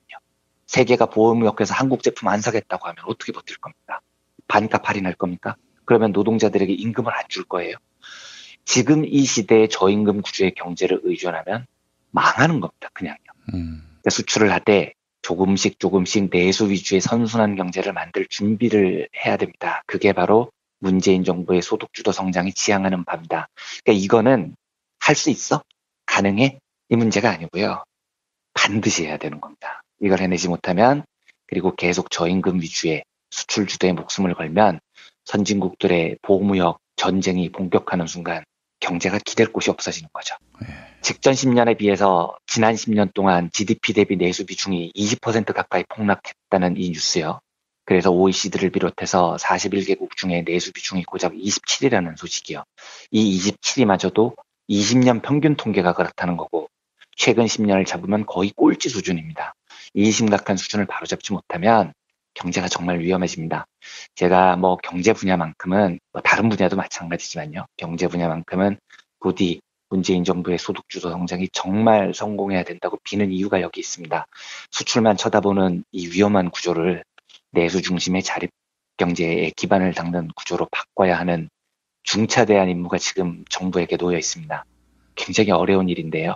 이 소득주도 성장을 잘 안착해내기를 이 정부가 해내기를 바랍니다. 그래서 저희 청취자분들도 내수의 확대가, 소득의 증대가 이 나라 경제를 뒤바꾸는 중요한 과제라는 점을 많이 알아주시고, 현 정부의 소득주도 성장론에 대해서 많이들 응원을 해주셨으면 좋겠습니다. 알겠습니다. 수출만이 살 길이다라는 오래된 거짓말, 30년 된 거짓말, 이제 닥치라고 하고 월급 올려라. 우리가 많이 사줄 테니 내수 살리자. 내수가 길이다. 이렇게 얘기할 수 있는 현명한 국민들이 됐으면 좋겠습니다. 네, 정말 그렇습니다. 이자들이 국민을 상대로 친 사기, 가지수는 물론이고 종류만 해도 이게 몇 가지입니까? 그렇죠. 그 강도 또한 정말 엄청난 개뻥들인 겁니다. 정말 바로 잡아야 됩니다, 이제는요. 이제 여기에 나팔수 노릇한 언론들도 검증대 위에 올려놓고 왜 우리에게 사기쳤는지도 추궁을 해야 될 것입니다. 네, 이원배 기자님 오늘 말씀 잘 들었습니다. 네, 감사합니다.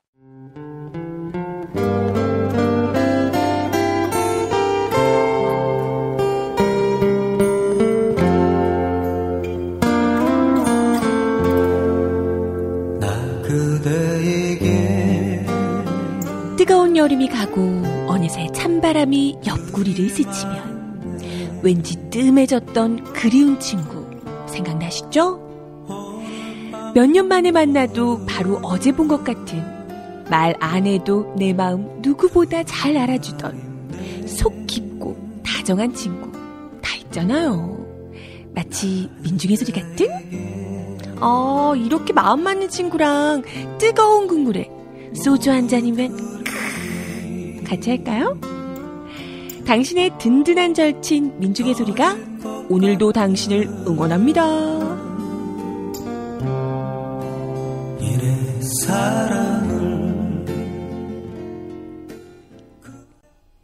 민중의 소리 후원 전화 1661-0451 1661-0451 민중의 소리. 진실은 반드시 밝혀진다고. 무엇이 진실입니까? 대통령이라고 하는 지위를 진실을 밝히지 않는 데에 역이용해서. 김보영 아나운서가 함께합니다. 아프니까 팩트다. 안녕하세요. 아프니까 팩트다. 김보영입니다. 한 해 약 2만 명의 관광객들이 찾는 강원도 화천군의 대표적인 관광명소, 바로 이회수 작가가 거주하는 감성마을이죠. 이회수 작가는 감성마을을 다음과 같이 소개한 바 있습니다. 원래는 나무가 많다고 해서 다목리였었고 이 골짜기를 해방골이라고 그랬습니다. 독립운동하시는 분들이 숨어 계시다가 해방 소식을 들은 장소라고 해서 골짜기는 이제 해방골이고요. 나무가 많아서 다목리라고 하는데 제가 들어오면서 모든 감성의 대상, 이를테면 이제 자연이 주민이다. 이래서 이제 감성마을이라고 이름을 붙였습니다. 이회수 작가가 거주하는 집과 문학관 시설의 정식 명칭은 감성마을 테마문학공원인데요. 하지만 현재 강원도 화천군 곳곳에는 이회수 작가를 비난하는 현수막이 걸려 있으며 보수 시민단체들은 이회수 작가가 감성마을을 떠날 것을 요구하고 있습니다.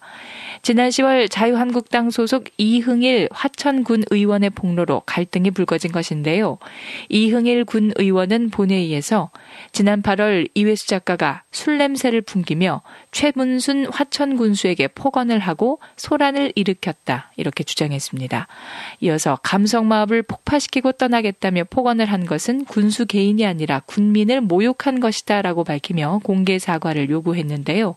이에 이회수 작가는 사건 발생 후 즉시 군수에게 사과의 뜻을 비췄고 20여일이 지난 후 군수와 만나 사과했다. 이 자리를 빌어 다시 한번 용서를 빌겠다며 SNS를 통해 거듭 사과한 바 있습니다.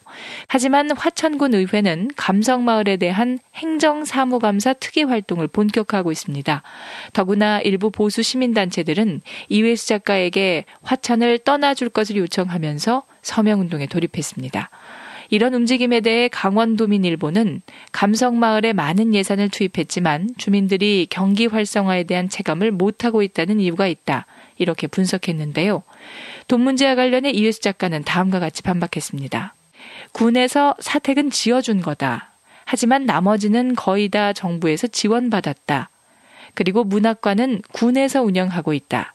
오히려 군에서 고용한 여기 직원들 월급이 너무 적어 내 돈 50만 원씩을 매달 지원하기도 했다. 또한 이회수 작가는 내가 화천에 기여한 가치를 돈으로 환산할 수가 있나, 이렇게 강조했는데요.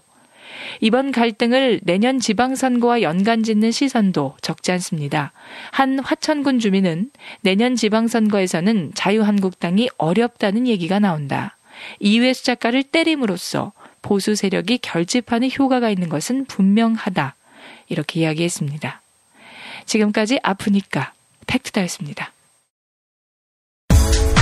운전자를 위한 꿀팁 7,000원 운전자 보험 카페. 알고 계세요? 교통사고가 나면 형사합의금, 벌금, 변호사 비용, 이거 자동차 보험에서는 보장 못해요. 운전자 상해까지도 책임져드리는 7,000원 운전자 보험 카페. 버스, 택시, 트럭 등 영업용 차량 운전자를 위한 12,500원 운전자 보험 카페도 있습니다. 실손, 부모님 건강, 자녀 보험도 안내해드립니다. 02849-9730 연중무휴라 언제든 02849-9730. 팟캐스트 청취자의 사랑으로 무럭무럭 자라온 미궁 대장사랑에서 너를 위한 헌정 유산균, 나를 위한 척중 유산균, 미궁 유산균 사랑 4종을 출시합니다. 그동안 묻지도 않고 따지지도 않고 그냥 막 섭취하던 유산균 시대와의 종말을 선언하세요. 골라먹는 유산균 사랑 4종 출시 기념으로 2종류를 구매하셔도 반값만 받는 골라골라 50% 할인 이벤트 12월까지 신청하세요. 미궁 유산균 사랑. 야, 너 홍어 판다 그랬지? 팔지. 근데 홍어가 진짜 그렇게 몸에 좋아? 아니 끝내준다니까. 우리 엄마 관절염인데? 홍어. 나 숙취는? 홍어. 마누라 다이어트는? 홍어. 큰이모 변비? 홍어. 작은 형 소화불량은? 홍어. 여동생 피부? 홍어. 큰 누나 주름? 홍어. 명절 때 선물은? 홍어라니까. 근데 비싸지? 열나 싸고 열나 맛있는 홍어가 있다니까. 어디? 알싸한 홍어. 1599-6456.com 혹은 1599-6456 전화 주문도 가능합니다. 골반 잡자 바로 잡자 바디로직, 허리 통증 바로 잡자 바디로직, 몸매 교정 바로 잡자 바디로직, 자세가 좋아지는 골반 교정 타이즈 바디로직. 검색창에 골반 교정 바디로직. 삐딱한 남성 골반 허리에도 역시 바디로직입니다. 바디로직의 효과를 못 느끼셨다면 100% 환불해드립니다. 자세한 환불 조건은 홈페이지를 참조하세요.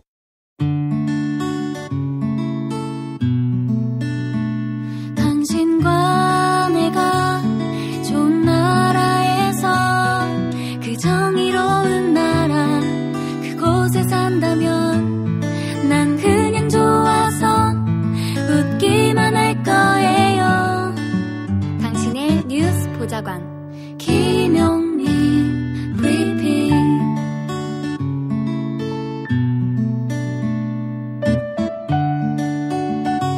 대한민국 뉴스 브리핑의 선두주자 김용민 브리핑. 계속해서 김보영 아나운서가 오늘의 날씨를 전해드립니다.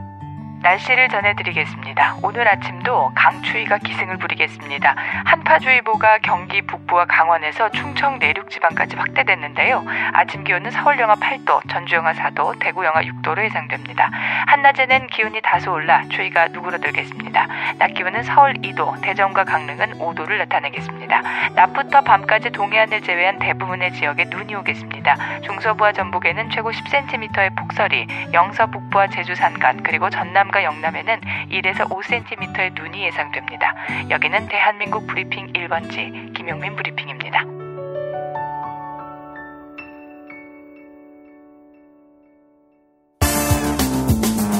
오늘을 읽는 책, 문학평론가인 국민대학교 국문학과 정선태 교수와 함께합니다. 정선태 국민대 교수님과 함께하겠습니다. 교수님. 네, 안녕하세요. 네, 우리 교수님과 함께하는 공개방송 바로 내일입니다. 12월 21일 목요일 낮 2시 서울 마포구 월드컵로 37 웰빙센터 지하에 있는 국민카페 온에어에서 우리 정선태 교수님과 낮 2시에 만나도록 하겠습니다. 교수님 그날 오시는 분들께는 저희가 고구마, 아울러 책, 또 커피를 무료로 제공합니다. 그런데 왜 이완배 기자는 머문 빌리지에 가면서 나는 오후 2시에 만나서. 아, 교수님 요거는 비공개 방송이고 요거는 공개 방송입니다. 나도 비공개 방송 가고 싶은데. 아, 교수님. 그러면 너무 재밌겠지만은 그래도 교수님과 함께하는 크리스마스 특집입니다, 이게. 저기 이완배 기자하고 그렇게 하시고요. 네. 나는 그냥 우리 김프로하고 같이 하차하면 안 될까? 김프로가 하차한다고 합니까? 하차한다 그러지 않아요? 자기가 펠레라 그러면서. 아, 예.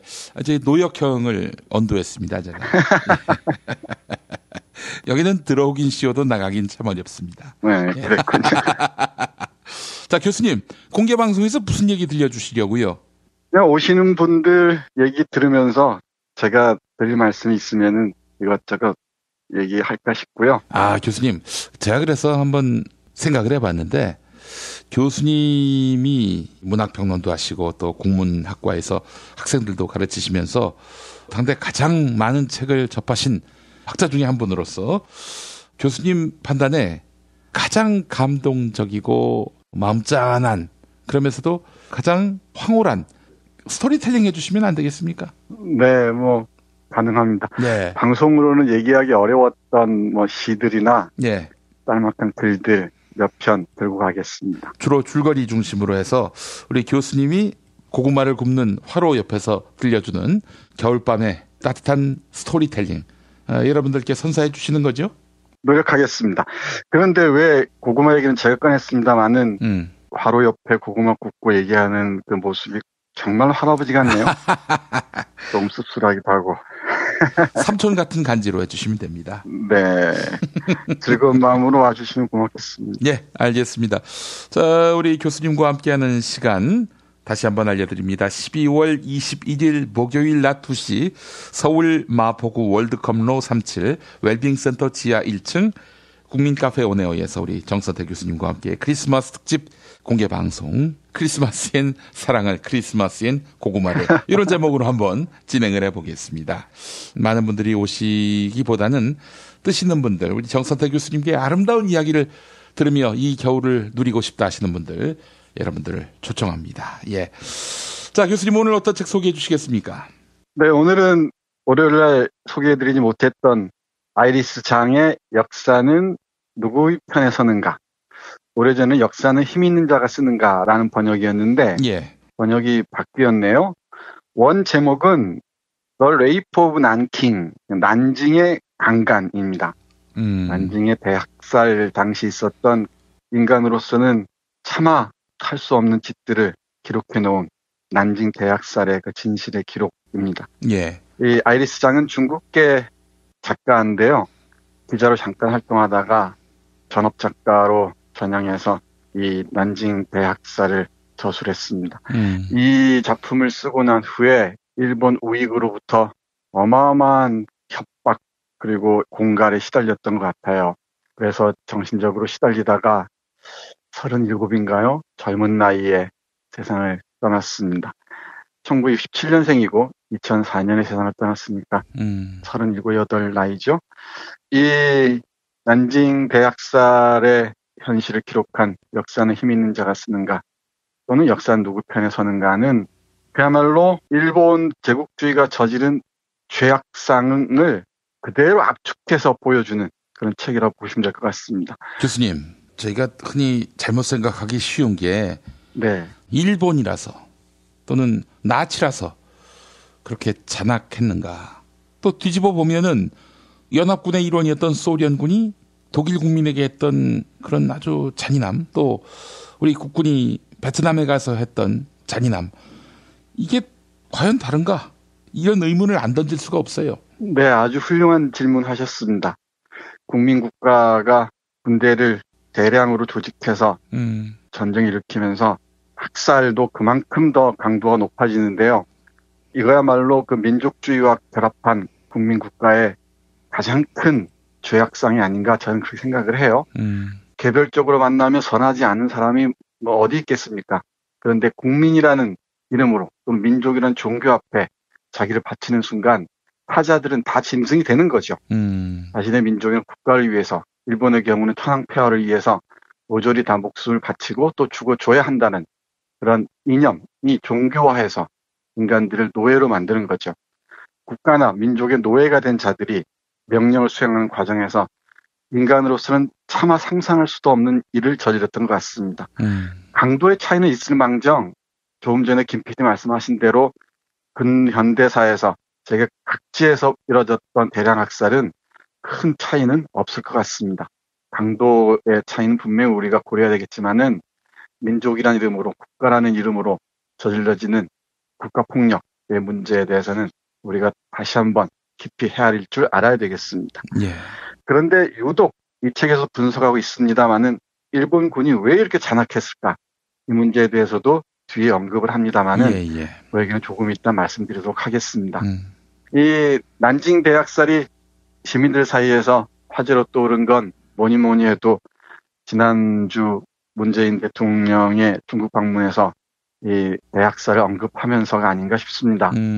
역사학계나 이 문학계 쪽에서는 너무너무 유명한 사건입니다. 그리고 일본 군국주의, 일본 제국주의의 죄상의 하이라이트를 이루는 것으로 언급되곤 합니다. 이 책을 펼치면은 사진들이 쭉 있는데요. 정말 보기가 힘겨울 정도입니다. 예를 들면은 중국인이 윗도리를 벗고 있는데 그 뒤에 칼을 든 일본군이 목을 베기 직전의 사진인데 뒤에서 일본군 몇 명이 웃으면서 지켜보고 있습니다. 거기서 웃음이 어떻게 나올 수 있을까요? 그러니까 이들에게는 이념 교육을 통해서 중국인들은 인간으로 인식되지 않았던 거죠. 담력을 시험할 수 있는 그저 한 마리 짐승에 불과했던 겁니다. 실제로 그 옆에 사진을 보면은 일본 신문에서 대대적으로 보도가 되는데요. 무카이라는 사람과 노다라는 두 장교가 누가 더 많이 죽이나 시합을 합니다. 그래서 이 무카이라는 사람은 106명을 죽였다 하고, 그리고 노다라는 사람은 105명을 죽였다고 합니다. 그럼 신문 기사를 보면은 이렇게 적혀 있습니다. 두 소위 연장전의 돌입. 이런 식입니다. 이 게임 이름이 뭐였냐면은 백인 머리배기 게임이었습니다. 중계방송 하듯이 얘기를 해요. 이 신문에 보도를 합니다.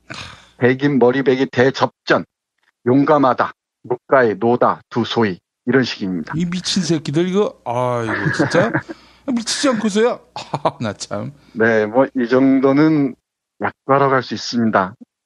그 양쯔강에 버려진 시체들이 그야말로 참혹하게 널려 있고요. 그리고 정말 무차별 강간이 이루어졌는데 이것도 보기가 힘듭니다. 뭐 사진들도 몇 장 있는데 입으로는 차마 표현할 수가 없습니다. 여러분들이 사진을 봐주시기 바랍니다. 아니 근데 말하자면은 성폭행 아닙니까? 이 성폭행을 어떻게 사진에 담기까지 했다는 겁니까? 일본군들이 자랑으로 찍었던 거죠. 그러니까 포르노 사진 찍듯이. 내가 이 여성을 범했다 이걸 자랑했다는 겁니까? 네, 그렇습니다. 그뿐만이 아닙니다.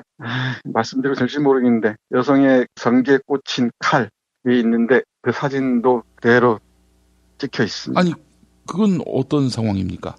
강간을 당한 여성이 죽은 모양입니다. 옷을 다 벗겨놓은 채로 칼을 꽂아놓은 사진입니다. 어린아이를 의자에 묶어놓고 반복적으로 강간한 사진도 있고요. 이런 사진들을 일본 군들이 찍기도 했고 또 몇몇 기자들이 찍기도 했고 또 그 당시 난징에 머물고 있던 외국인 대표적인 사람이 욘 라베라는 사람인데 조금 이따 말씀드리겠습니다만은 이 욘 라베라는 사람 나치 당원이었는데요. 양경에 와 있다가 이 장면을 보고서 도저히 참지 못하고 중국인들을 구하는 작업에 앞장섭니다. 많이들 아시겠지만은 오스카 쉰들러라는 사람 있지 않습니까? 쉰들러 리스트라는 영화로 알려진 오스카 쉰들러 역할을 욘 라베라는 나치 당원이 합니다. 중국에서는. 얘기 나온 김에 말씀드리자면은 난징 대학살을 다룬 영화들이 있습니다. 비교적 잘 알려져 있는 게 질링의 열쇠 소녀라는 작품이 있고요. 이 책에서도 언급하고 있습니다. 그리고 욘 라베라는 영화가 있는데 이 욘 라베라는 영화는 한국에 존 라베로 되어 있습니다. 예. 난징에서 중국인들을 구한 나치 당원을 그린 작품이고요. 그리고 난징이라는 영화도 있습니다. 한번 꼭 보시면서 1937년 12월 13일 난징을 점령한 이후 2달에 걸쳐서 사람에 따라 통계가 다르긴 한데 26만 명에서 35만 명을 학살한 무지막지한 사건을 다시 한번 새겨보시기 바랍니다. 아시아에서 일본이 저지른 죄악상이 어느 정도 있는지를 아주 분명하게 아실 수 있을 줄 압니다. 그런데 이 사건은 독일의 아우슈비츠의 홀로코스트에 비해서 잘 알려져 있지가 않습니다. 이유가 있을 텐데 중국 공산당 정권이 이 사건의 진상조사를 하는데 적극적으로 나서지 않았던 게 하나의 이유이기도 하고요. 또 일본이 끝까지 감췄습니다. 지금도 이 사실을 은폐하는 데 급급하죠. 예. 우리 김 PD 무라카미 하루키라는 작가 아시죠? 아유, 그럼요. 네, 워낙 유명한 작가인데 이분이 기사단장 죽이기라는 소설을 발표했습니다. 아마 올해로 알고 있는데 이 기사단장 죽이기에서 난징 대학살의 학살 숫자를 언급했다가 일본 우익들로부터 그야말로 이 융단 폭격을 당했습니다. 그런 족 같은 시대가 정당했다라고 보는 씨부랄 놈들이 있었군요, 아직도. 지금도 있고요. 지금 아베를 비롯한 자민당 정권의 수뇌부의 주요 멤버들이 이 전범의 후예들입니다. 제가 여러 번 말씀드리지만은 이 전범의 후예들이고요.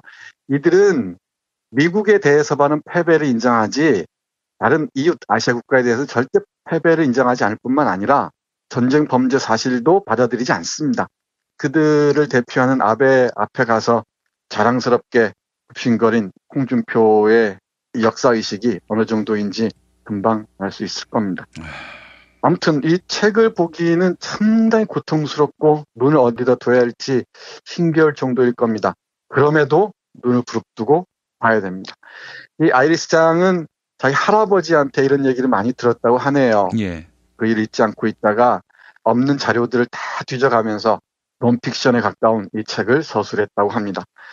이 책을 쓰게 된 동기와 관련해서 잠깐 읽어보면 이렇습니다. 어린 시절 난징의 강간은 내 마음 한구석에 말로 형언할 수 없는 악에 대한 은유로 자리 잡았다. 그러나 이 이야기에는 인간에 대한 세부적 묘사들이 결여되어 있었다. 신화와 역사 사이를 연결해주는 고리를 찾기가 어려웠다. 초등학교 때 지역 도서관에서 난징의 강간에 대해 조사했지만 그 어떤 자료도 찾을 수 없었다. 이상한 생각이 들었다. 만약 난징의 강간이 부모님의 말처럼 역사상 가장 잔인하고 야만적인 사건이라면 왜 이 사건에 관한 단 한 권의 책도 남아있지 않은 것일까?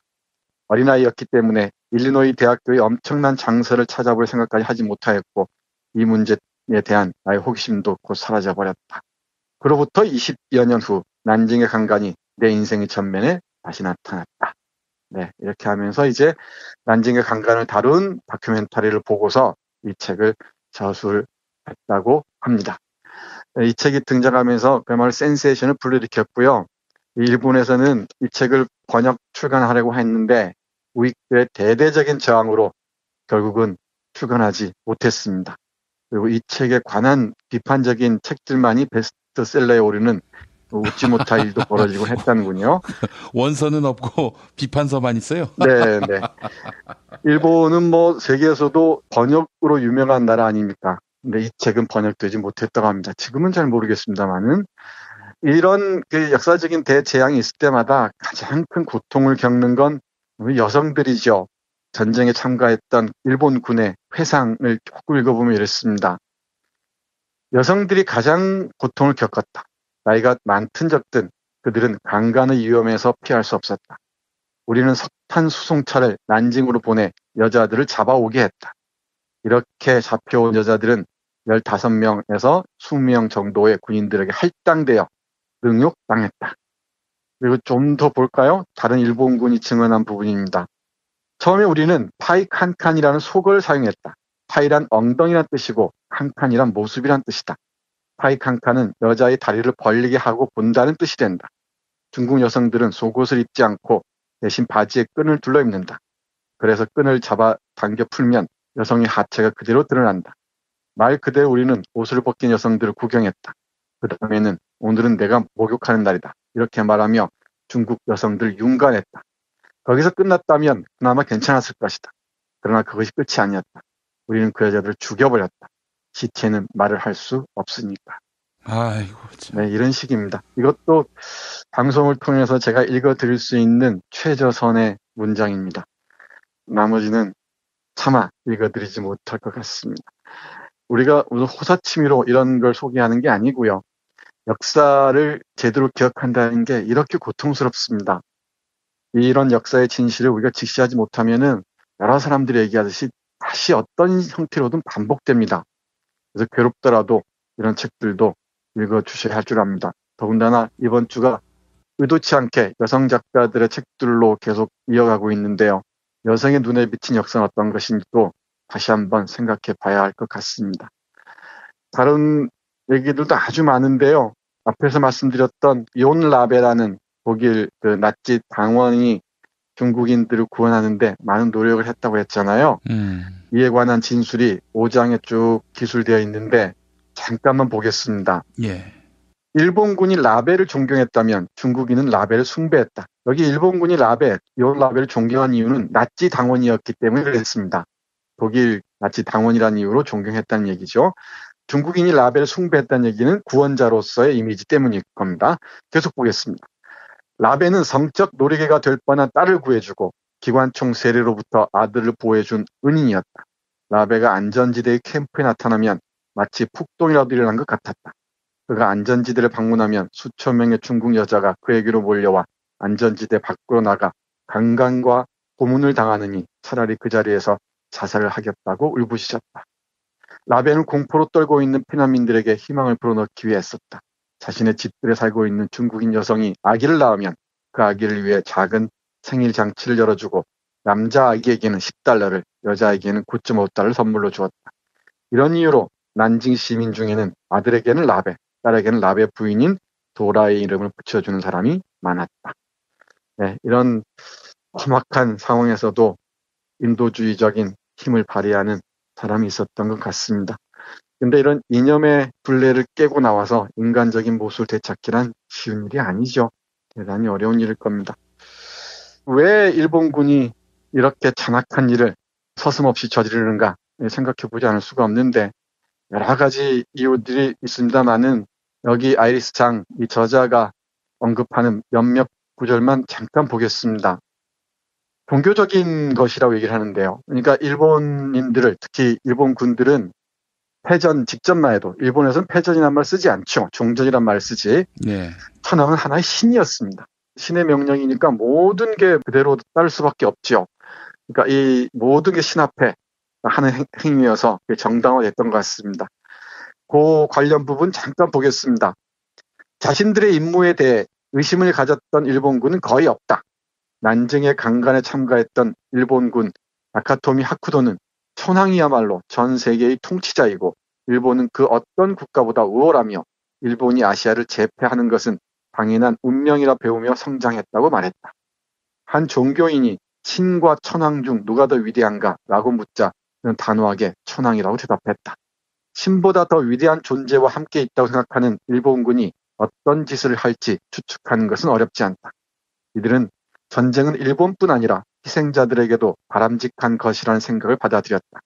몇몇 병사들은 잔혹행위는 일본이 승리하기 위해 필수 불가결한 것이며 결국 일본이 이끄는 대동아 공영권에서 중국도 더 잘 살 수 있을 것이라고 확신했다.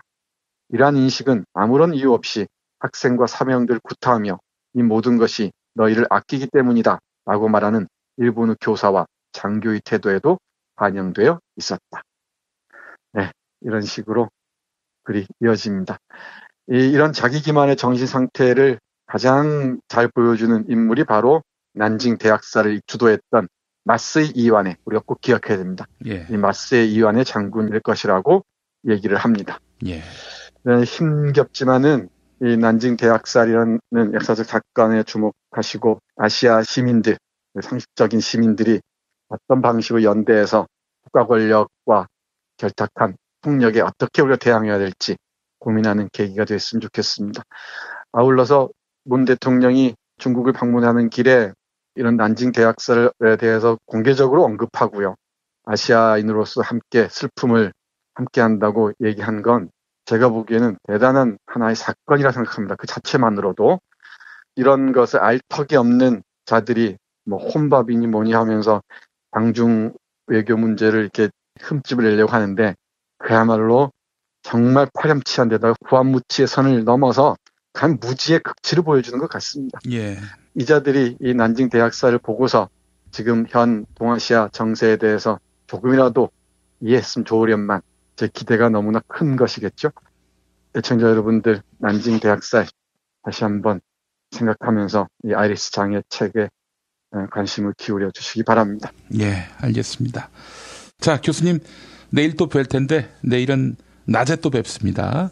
낮 2시 서울 마포구 월드커뮤너 37 웰빙센터 지하 1층 국민카페 온에어에서 공개방송 낮 2시에 정선태 교수님, 제가 여러분과 만나겠습니다. 오시는 분들 고구마, 커피 그리고 책 한 권씩 선물로 드립니다.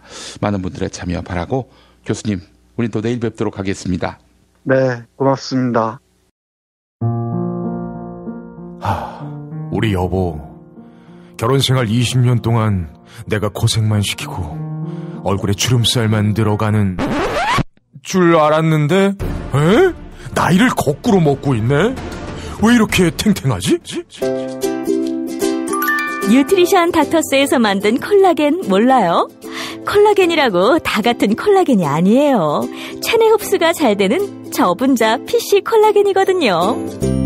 약국에서 찾으세요. 뉴트리션 닥터스는 약국식품 전문기업입니다. 문의전화 1688-5807 1688-5807. 스피드 퀴즈입니다. 돌잔치, 채순잔치, 가게홍보, 체육대회, 창사기념일. 정답! 기념품! 문제를 끝까지 들으셔야죠. 이럴 때 사용하는 판촉물이나 기념품, 답례품, 단체 선물 등을 취급하는 전문업체로서 국민을 위해 제대로 일하는 언론과 정당에 후원을 하는 판촉물 전문업체는 어디일까요? 정답! 네피알! 네? 어디라고요? 네피알! 네, 정답입니다. 판촉물이나 단체 선물이 필요할 때 이왕이면 우리 편 회사 네피알을 찾아주세요. 인터넷 검색창에 네피알을 치시거나 032-519-4800으로 전화주시면 친절하게 상담해드립니다. 그런데 상품은 뭔가요? 네피알에 가서 고르세요. 3만 가지가 넘는 물품이 있어요. 이주노동 희망센터 이사 권영국 변호사입니다. 이주노동 희망센터는 동남아시아 저개발 국가의 이주노동자들과 함께하고 있습니다. 시골 오지 마을에 학교를 만들고 마을 주민들이 공동체를 이루어 운영하도록 돕습니다. 포털 검색창이나 페이스북에서 이주노동 희망센터를 검색하시어 후원회원이 되어주세요. 노동 존중 생산과 소비를 통한 사회연대를 추구하는 문자당이 함께합니다. 답은 이미 정해져 있으니 너는 대답만 해라고 하는 답정모. 아닌데. 답은 정치인데 너만 몰라. 이건데.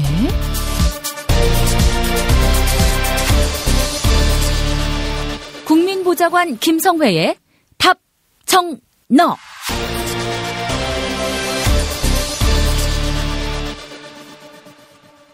김성회 보좌관 만나겠습니다. 김성회 보좌관님. 네, 안녕하세요. 네, 정치권이 안 되는 집안 중심으로 시끄럽습니다. 예, 뭐 안 되면 왜 안 되는지를 생각해서 고쳐야 되는데 예, 안 되는 사람들은 왜 안 되는지를 잘 모르거든요. 그래서 안 되는데 왜 잘 안 되는지 모르니까 네 방법이 틀렸으니까 내 방법으로 하자고 하면서 이제 서로 싸우다가 이제 날짜 다 가는 거죠. 뭐 부끄럽습니다만 제가 많이 해봤던 일이라. 많이 해봤던 일이라서. 그래요. 이제 또 되기 시작하니까 또 금세 무섭게 되더라고요. 이제 참 신기하다는 생각 많이 하게 되고 잘 되려고 하니까 또 국민분들이 성원해 주시고 당원도 가입 많이 해주시니까 또 여의도는 특히 눈치를 많이 보게 되고 국민들의 흐름을 또 의식하게 되고 분열을 좀 삼가게 되고 그러니까 더 잘 되고 이 선순환이 반복되는 것 같아서 참 감사한 마음입니다. 예, 이거 여쭙고 싶었어요. 안철수 국민의당 대표가 바른정당과 통합하지 않으면 민주당이 의원 빼가기 공작을 할 것이다.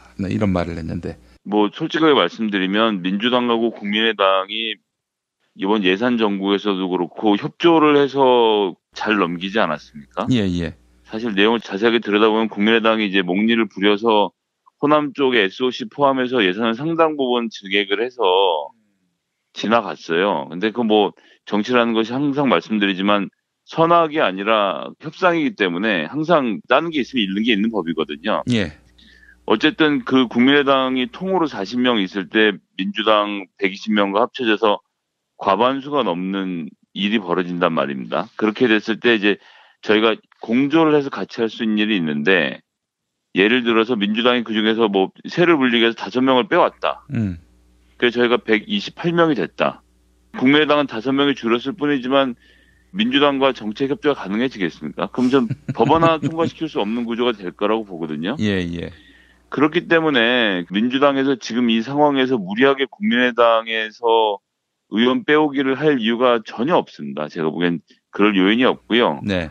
뭐 국민의당을 탈당해서 민주당으로 들어오겠다라고 하시는 분들에 대해서 어떻게 해야 될 것인가를 가지고도 갑론을박에 특히 지지자들 중심으로는 절대 안 된다라는 기류가 훨씬 강한 이런 상황에서 당 지도부가 무리해서 국민의당에서 의원들 빼오기를 할 이유가 없고요. 그리고 국민의당은 지난 총선에서 국민들께서 선택해서 만들어주신 정당이에요. 특히 호남에서는 민주당으로는 안 되겠으니 너희들 한번 잘해보라고 따끔하게 일침을 놨던 그런 과정을 통해서 생생이 된 건데 그걸 민주당이 지금 집권당이 됐다고 해서 까짓 거 다 합쳐버리자라고 해서 일부 의원 빼오기를 해온다? 저희는 뭐 전혀 그럴 이유가 없다고 생각을 하고요. 공식적으로는 그렇고. 비공식적으로는 어쨌거나 지금 나가신 분들이 당에 계실 때 정말 힘들었잖아요, 저희가. 예. 그게 숫자가 좀 늘어난다고 해도 그 힘들었던 과거를 생각하면요. 그래 또 와서 뭐 나를 공천 주는 지도부가 생길 때까지 계속 지도부를 혁신하자라고 하고 막 이러면 생각만 해도 좀 사실 힘들어요. 그래서 많은 우리 당 지지자분들 또 권리당원분들도 같은 마음이실 텐데 굳이 지금 국민의당에서 사람 데려올 필요 있냐. 지금 일종의 동행을 하는 사이지 않습니까? 그래서 정책별로 같이 할 수 있는 것들에 대해서 연대해 가는 것. 그리고 국민의당에 계신 분들 중에서도 특히나 민주당하고 여러 가지 생각에서 결을 같이 하시는 분들이 많이 있거든요. 그렇기 때문에 전 지금 형태의 정책 공조가 가장 좋은 일이라고 보고요. 이런 정도 수준에서 왔다 갔다 하는 게 좋지 않을까라고 좀 뭐 개인적인 생각 말씀드려 보겠습니다. 한마디로 얘기해서 안철수 대표가 헛소리한 거다. 잘 모르고 하는 얘기인 거죠. 그리고 그런 위기감을 줘야 민주당으로 빼간 사람이 있으니까 우리가 바른정당으로 합치자라는 어떤 그런 당위를 얘기하고 싶어 하는 것 같은데요. 그냥 합치면 되지 뭐 이렇게 말씀들이 많으신 건지 참 잘 모르겠습니다. 오늘 보니까 호남 지역 의원들 중심으로는 안철수 의원 들어갈 사람이 13에서 14 뭐 이렇게 바라보고 있던데요. 여러 차례 말씀드렸습니다만 국민의당 정말 분당하게 된다면 그 안철수 의원이 이제 비례대표들을 좀 풀어주고 출당 조치해서 아름답게 헤어지시는 것이 좋지 않을까.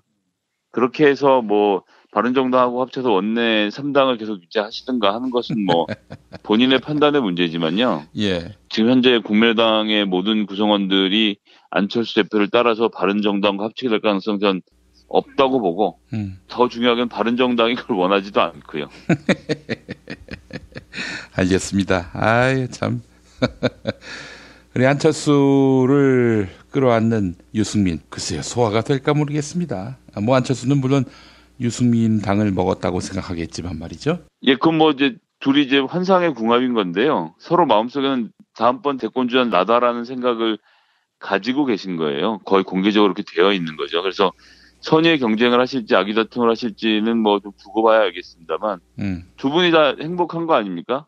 마치 안철수 대표가 김한길 대표랑 그렇게 한 지붕 아래서 둘이서 행복하게 지냈던 그런 과거를 떠올리시면서 아마 새롭게 구상하신 것 같은데 예, 전 잘 되셨으면 좋겠어요. 진심입니다. 그래서 국민의당하고 바른정당이 잘 합쳐서 극중주의가 뭔지를 좀 근데 유승민 의원이 좀 안보 쪽에서는 극우에 가까워서 그 극중주의를 어떻게 구현하실지가 또 궁금해지긴 하는데요. 예. 예, 기대가 됩니다. 큰 관심은 없지만. 네, 하여간 뭐 저도 기대하는 바입니다. 저도 진심이고요. 예. 네네. 왜 웃으세요? 나도 진심인데. 우리 김성애 보좌관님만 진심이 있으란 법이 있습니까? 아, 근데 여태까지 우리 김영민 PD님이 해오셨던 발언들 중 생각해 보면.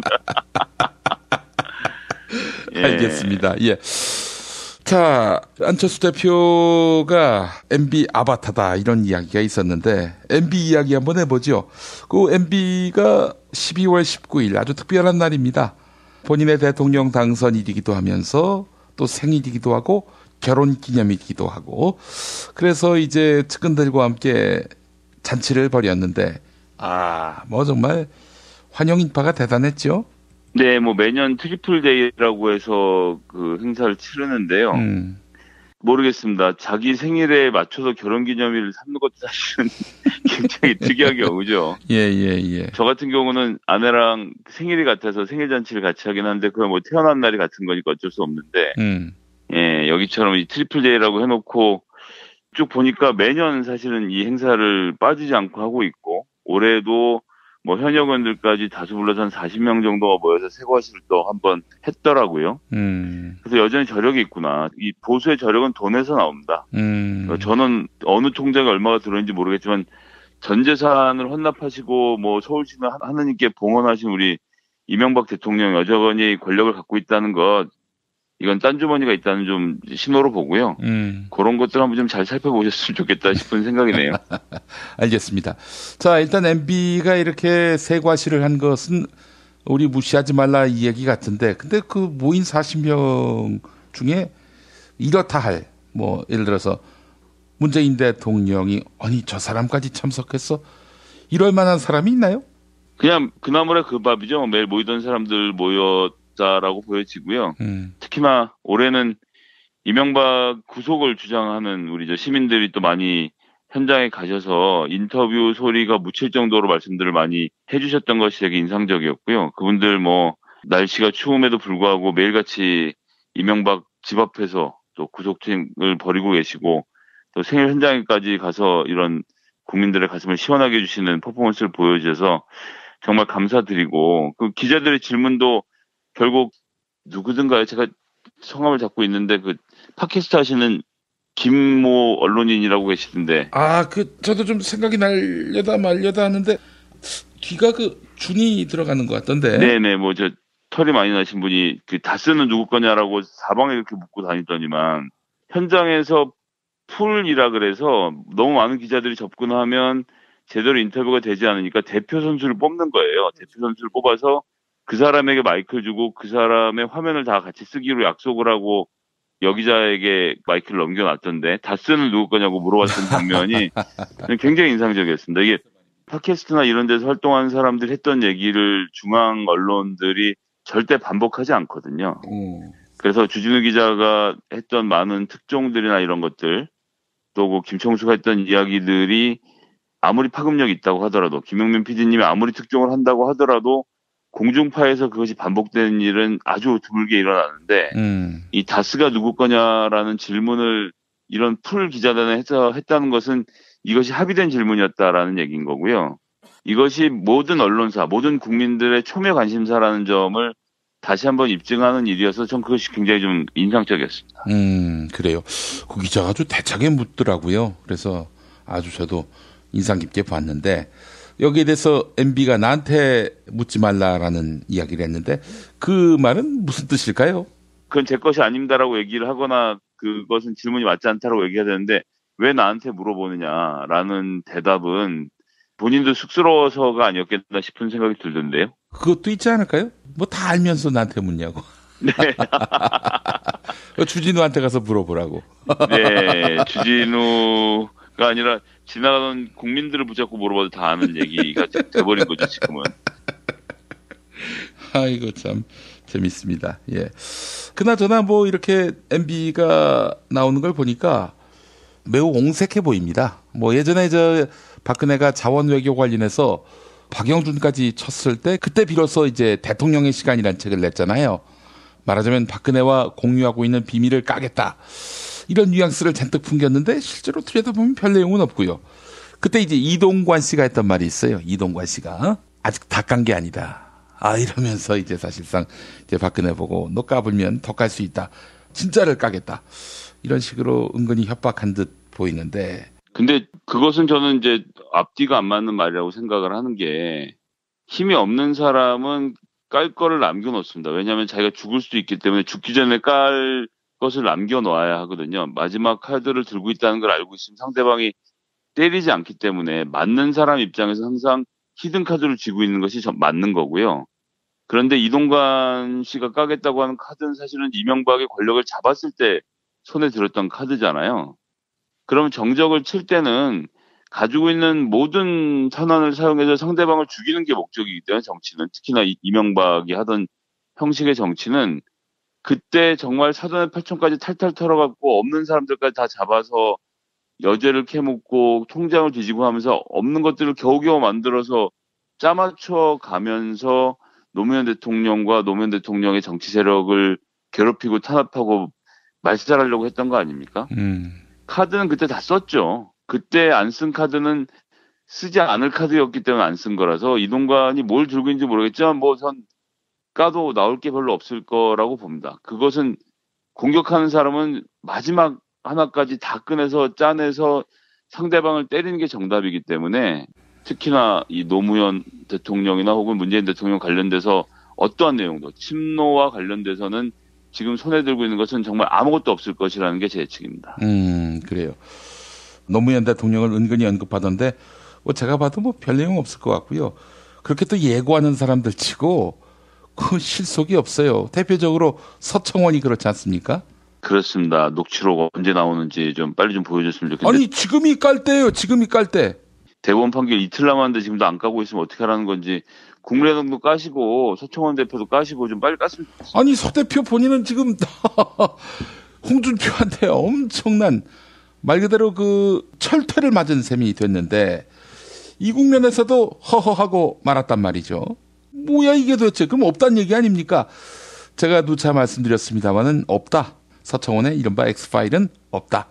이 입증되는 순간이 아닌가 하는 생각이 들고요. 뭐 이제 이틀 남았으니까 이틀 더 지켜보시죠.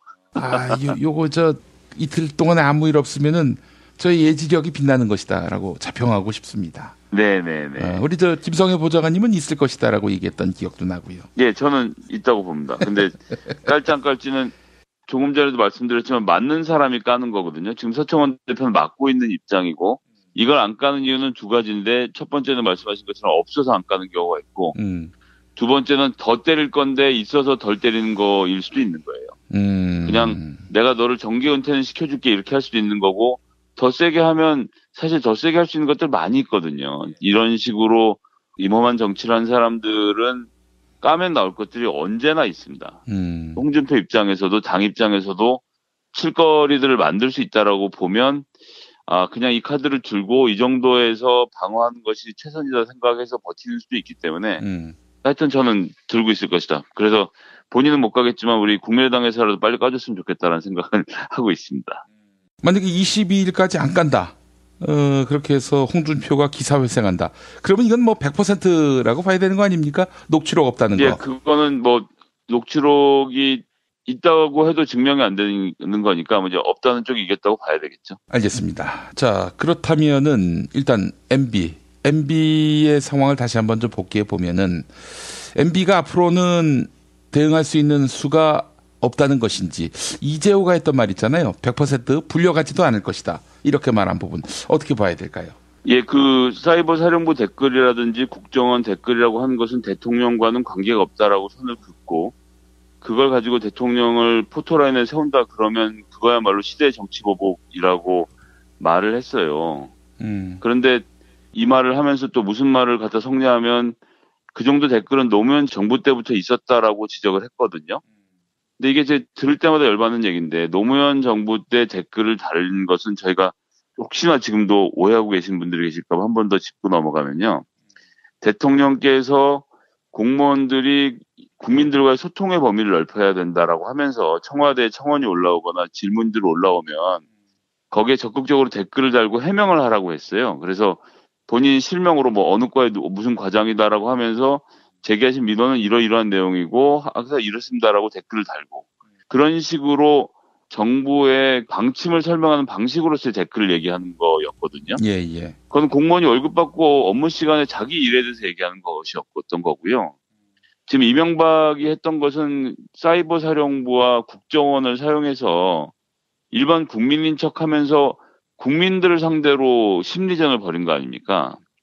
그것이 같은 범주에서 논의한다는 자체가 이재호 이분도 이제 뭐 안 되는 거죠. 그냥 막 나가는 거예요. 예전에 총기는 다 온데간데 없이 사라졌고 그러면서 지금 이게 대통령과 관계가 없고 이제 시대 정치 보복이라고 하는데 그거는 다시 한번 저희가 말씀드리지만 정치 보복이라는 건 어떤 사람 먼저 찍는 게 필요합니다. 얘를 죽이자라고 찍어놓고 걔와 걔 주변을 다 터는 게 정치 보복입니다. 예. 그러니까 지금 이명박 씨가 통장이 털렸나요? 아니면 이명박 씨 아들의 통장이 털렸나요? 아니면 다스의 압수수색이 들어갔나요? 아니면 이명박 씨 주변에 있는 어떤 사람들에 대해서 이권과 관련돼서 압수수색이 들어갔나요? 그렇지 않거든요.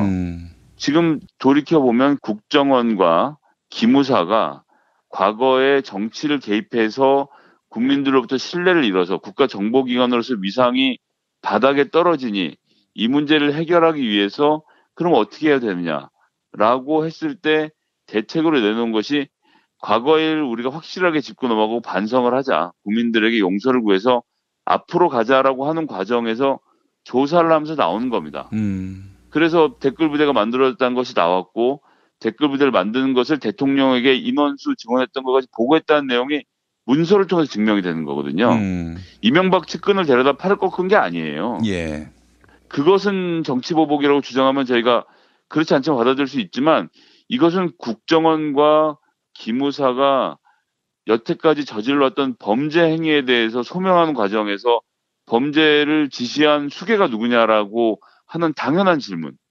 칼을 찌른 놈이 있으면 너의 배후엔 누구 있냐고 묻는 게 당연한 거 아닙니까? 단독 범행인지 아니면 누구의 사주를 받은 것인지 확인하는 게 필요하고 칼을 들었으면 그 칼은 누가 사준 것인지 그리고 찌를 사람은 누가 선택한 것인지를 다 파악하는 것이 수사의 ABC입니다. ABC. 그렇기 때문에 이것을 정치 보복으로 보는 것은 아무런 의미가 없는 얘기라 생각을 하고요. 예.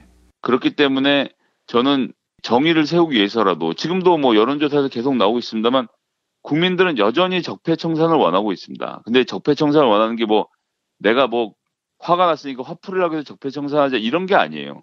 아무리 열심히 일을 해도 먹고 살기가 힘들고 아무리 직장에서 노력을 해도 잘 되지 않고 애들한테 한 달에 뭐 100만 원씩 부어가면서 학원을 보내고 어쩌고저쩌고 해도 대학도 잘 못 가고 대학을 졸업해서 취직도 안 되고 취직을 해도 승진이 안 되고 자꾸 비정규직만 밀리고 어려워지는 이 사회에 쭉 돌아켜보니 정부가 너무 거짓말을 많이 해왔던 것이 보이는 거거든요. 그래서 내 기회를 박탈해 간 것, 공기업에서 인사 채용 비리, 그 다음에 이제 국가의 안보를 지켜야 되는 국정원들의 이런 만행들을 보면서 국민들이 분노하는 거예요. 그래서 내가 제발 내일에서 먹고 살 수 있도록 기본적인 걸 갖춰달라고 해서 청소를 주문하는 겁니다. 청소를 지금 이 더러운 쓰레기를 치워달라고 청소를 주문해서 문재인 정부가 국민의 열망을 받아 안아서 청소를 하고 있는 거거든요. 근데 청소를 하고 있는데 앵간히 했으면 그만두라고 하면 안 되는 겁니다. 그것은 정치보복과 아무런 상관이 없는 일이고요. 저는 그렇기 때문에 국민들의 여론이 국민의 명령이라 생각을 하고 문재인 정부가 이 문제에 있어만큼은 타협하지 말고 끝까지 진실을 밝히고 책임자들을 처벌하는 과정을 좀 가져가야 한다 이렇게 생각합니다. 예, 알겠습니다. MB에 대한 응징, 이것이 적폐청산의 클라이막스, 절정, 핵심, 활용점정 아니겠습니까? 적폐를 만든 장본인에 대한 처벌은 반드시 있어야 하는 것이고요. 그렇기 때문에 명령한 자에 대한 처벌 꼭 필요하고 그것이 역사를 바로 세우는 일이 될 거라고 저는 믿고 그런 국가, 잘못한 사람들은 처벌한다. 범죄를 저지르면 반드시 벌을 받는다라는 것이 국민들 사이에서 받아들여질 때 아, 내가 이제는 정말 안심하고 내 직장으로 돌아가서 내일만 열심히 하면 되겠구나 라고 생각하게 만드는 것이 국가 경제 발전에 도움이 되는 일이기 때문에 저는 이명박에 대해서 수사를 하는 게 아니라 지금 벌어지고 있는 일들에 대해서 수사를 하면 결국 그 명령자인 이명박은 그 실체가 결국 드러나게 될 것이라 그렇게 생각을 하고 있습니다. 뭐 실체를 국민들이 대부분 다 알고 계시지만요. 알겠습니다. 자, 김성회 보좌관님 오늘 말씀 잘 들었습니다. 네, 감사합니다. 김영민 브리핑 2부, 김영민의 뉴스 브리핑 알고 계십니까? 지상파 라디오 서울 SBS 러브 FM 103.5와 부산 KNN 러브 FM 105.7로 매일 오전 6시 20분부터 40분 동안 함께하실 수 있습니다. 새벽에 나온 새 소식, 당일 대한민국을 뒤흔들 핵심 이슈, 김영민의 뉴스 브리핑에서 미리 만나실 수 있습니다. 이제 오늘 날씨 알아보겠습니다. 기상청에 최혜윤 리포터가 나가 계시죠? 네, 안녕하세요. 다수는 누구 겁니까? 제 건 아닙니다. 아, 그렇군요. 뉴스 더하기 뉴스, 김영민의 뉴스 브리핑, 최고의 브리핑, 놓치지 마십시오. 탄핵 때문에 뭐 이야기를 전달을 하려고 해도 길을 막고 듣질라나요. 해족 수준으로 쪼그라든 한국 보수. 회생의 길은 과연 있을까? 변화된 정치 환경, 갈 길 잃은 보수에게 새로운 희망을 제시한다. 애국보수의 화려한 부활과 집권을 위한 본격 가이드, 김용민의 신간, 보수를 지켜라.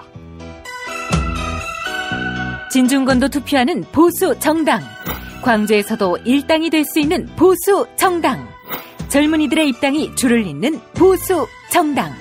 언제까지 민주당 정의당을 부러워만 할 것인가? 부러우면 진다니까? 자유한국당 당원 김용민이 쓴 보수를 지켜라. 이김에서 나왔습니다.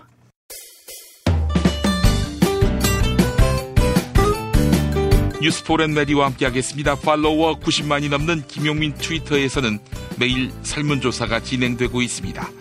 국민의당 안철수 대표가 가만히 있으면 더불어민주당에서 의원 빼가기를 할 것이다. 바른정당과 연대나 통합 노력을 해야 한다. 이렇게 주장했지요. 박지원 전 대표를 포함해 호남 중진들의 반대에도 불구하고 바른정당과의 통합 의지를 굽히지 않고 있는 것입니다. 국민의당 유성엽 의원은 통합하는 정당이 원내 교섭단체 구성이 가능할지 의문이다, 이렇게 경고했습니다. 국민의당 의원들 가운데 일부만 바른정당과의 통합에 합류할 것이다, 이런 이야기인데요. 안철수 대표와 함께 끝까지 합당을 결행한 국회의원 수는 몇 명이나 될까요? 오늘 새벽 5시까지 모두 2210분이 의견 남겨주셨는데요. 46%, 절반 가까운 시민들은 바른정당과의 합당에 동참할 국민의당 의원은 5명 이내일 것이다, 이렇게 전망해 주셨습니다. 6명에서 10명은 될 것이다, 이런 의견은 40%의 응답률을 보였습니다. 바른정당과 합당했을 경우 원내 교섭단체를 구성할 수 있는 11명 이상은 14%였는데요. 11명에서 20명이 합당을 결행할 것이다, 12%, 21명에서 30명이라는 의견은 단 2%였습니다.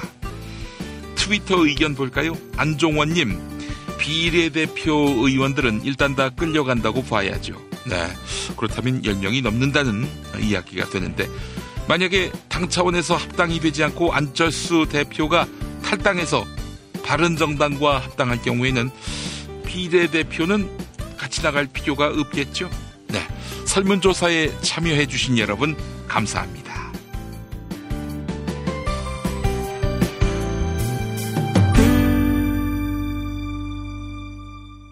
팟캐스트 포털 팟빵에 김용민 브리핑 게시판에 올라온 사연 소개합니다. 수선화 활장님, 신세계가 제대로 답하기 전까지는 이마트 근처에도 안 갈 것입니다, 라고 하셨고, 송고님도 정용진 씨, 제발 노동자 괴롭히지 마세요. 돈 죽으면 한 푼도 못 가져갑니다, 라고 의견 남겨주셨습니다. 자, 내일 낮 2시 국민카페 온에어에서 정선태 교수님과 함께하는 공개방송이 있습니다. 여러분 많이 참여해 주시기 바라겠습니다. 2017년 12월 20일 수요일 김용민 브리핑 모두 마치겠습니다. 애청해 주신 여러분 감사합니다.